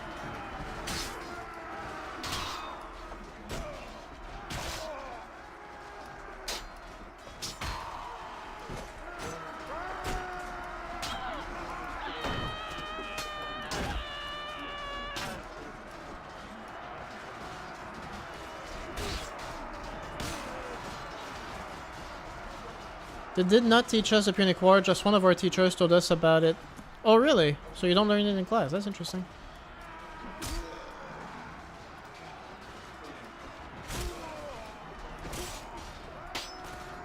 Yeah, well, it's normal, like... You know, even my girlfriend, she said she was a bit annoyed when she went to class that she didn't learn about, like, African history. And I was like, yeah, because you're in Quebec, you know, you have to be in Africa to learn about African history, probably.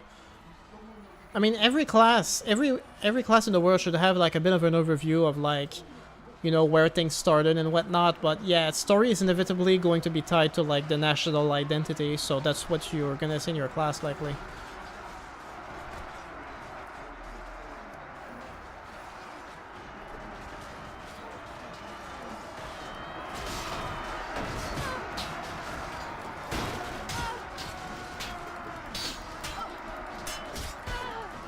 I'm done.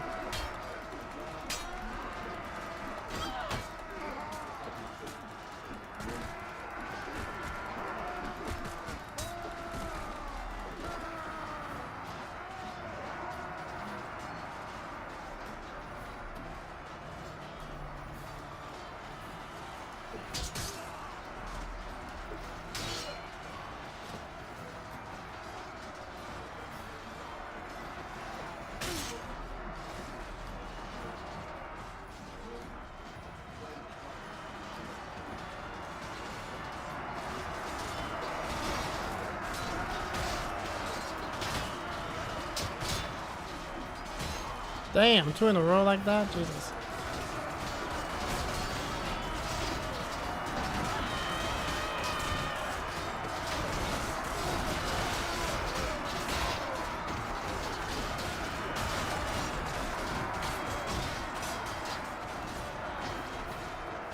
Here, history and schools are 2 subjects, world history and Georgian history. Well, yeah, that's simple enough that way, you know. But obviously Georgian history is going to be a big aspect of it, because you're in Georgia. So that's the reason.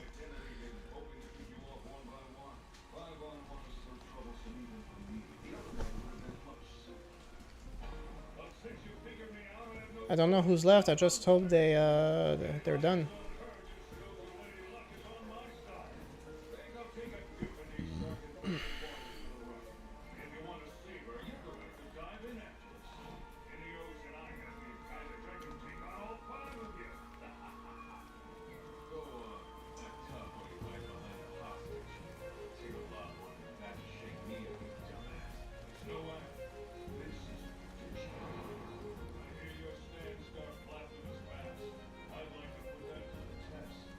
Okay, what are you guys doing? Guess the last of this faction will have to be dealt with. Always someone who ends up spawning. What's your battle size option, by the way? 500 right now. Warband script enhancer works miracles. So 87 for us. That was fine.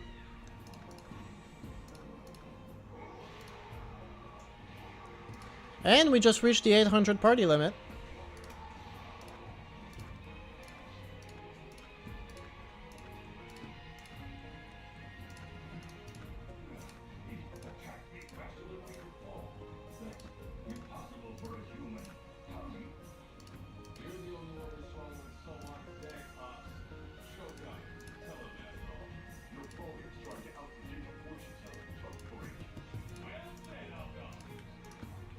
Not sure if it's changed. My old history teacher still hates me for being a godless liberal or whatever.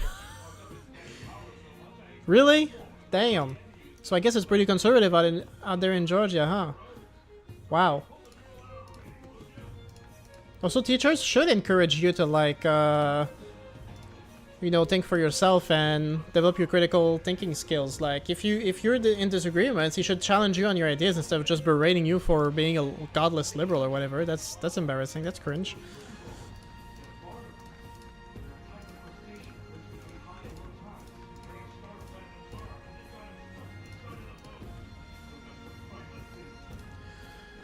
Yeah, truly.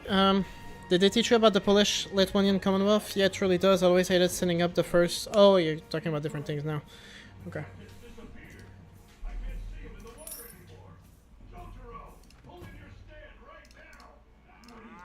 Okay, well, I've already pushed it as long as I have. So tomorrow... Well, not tomorrow. Next week, actually. So here we go. Alright, well, we went 20 minutes over time.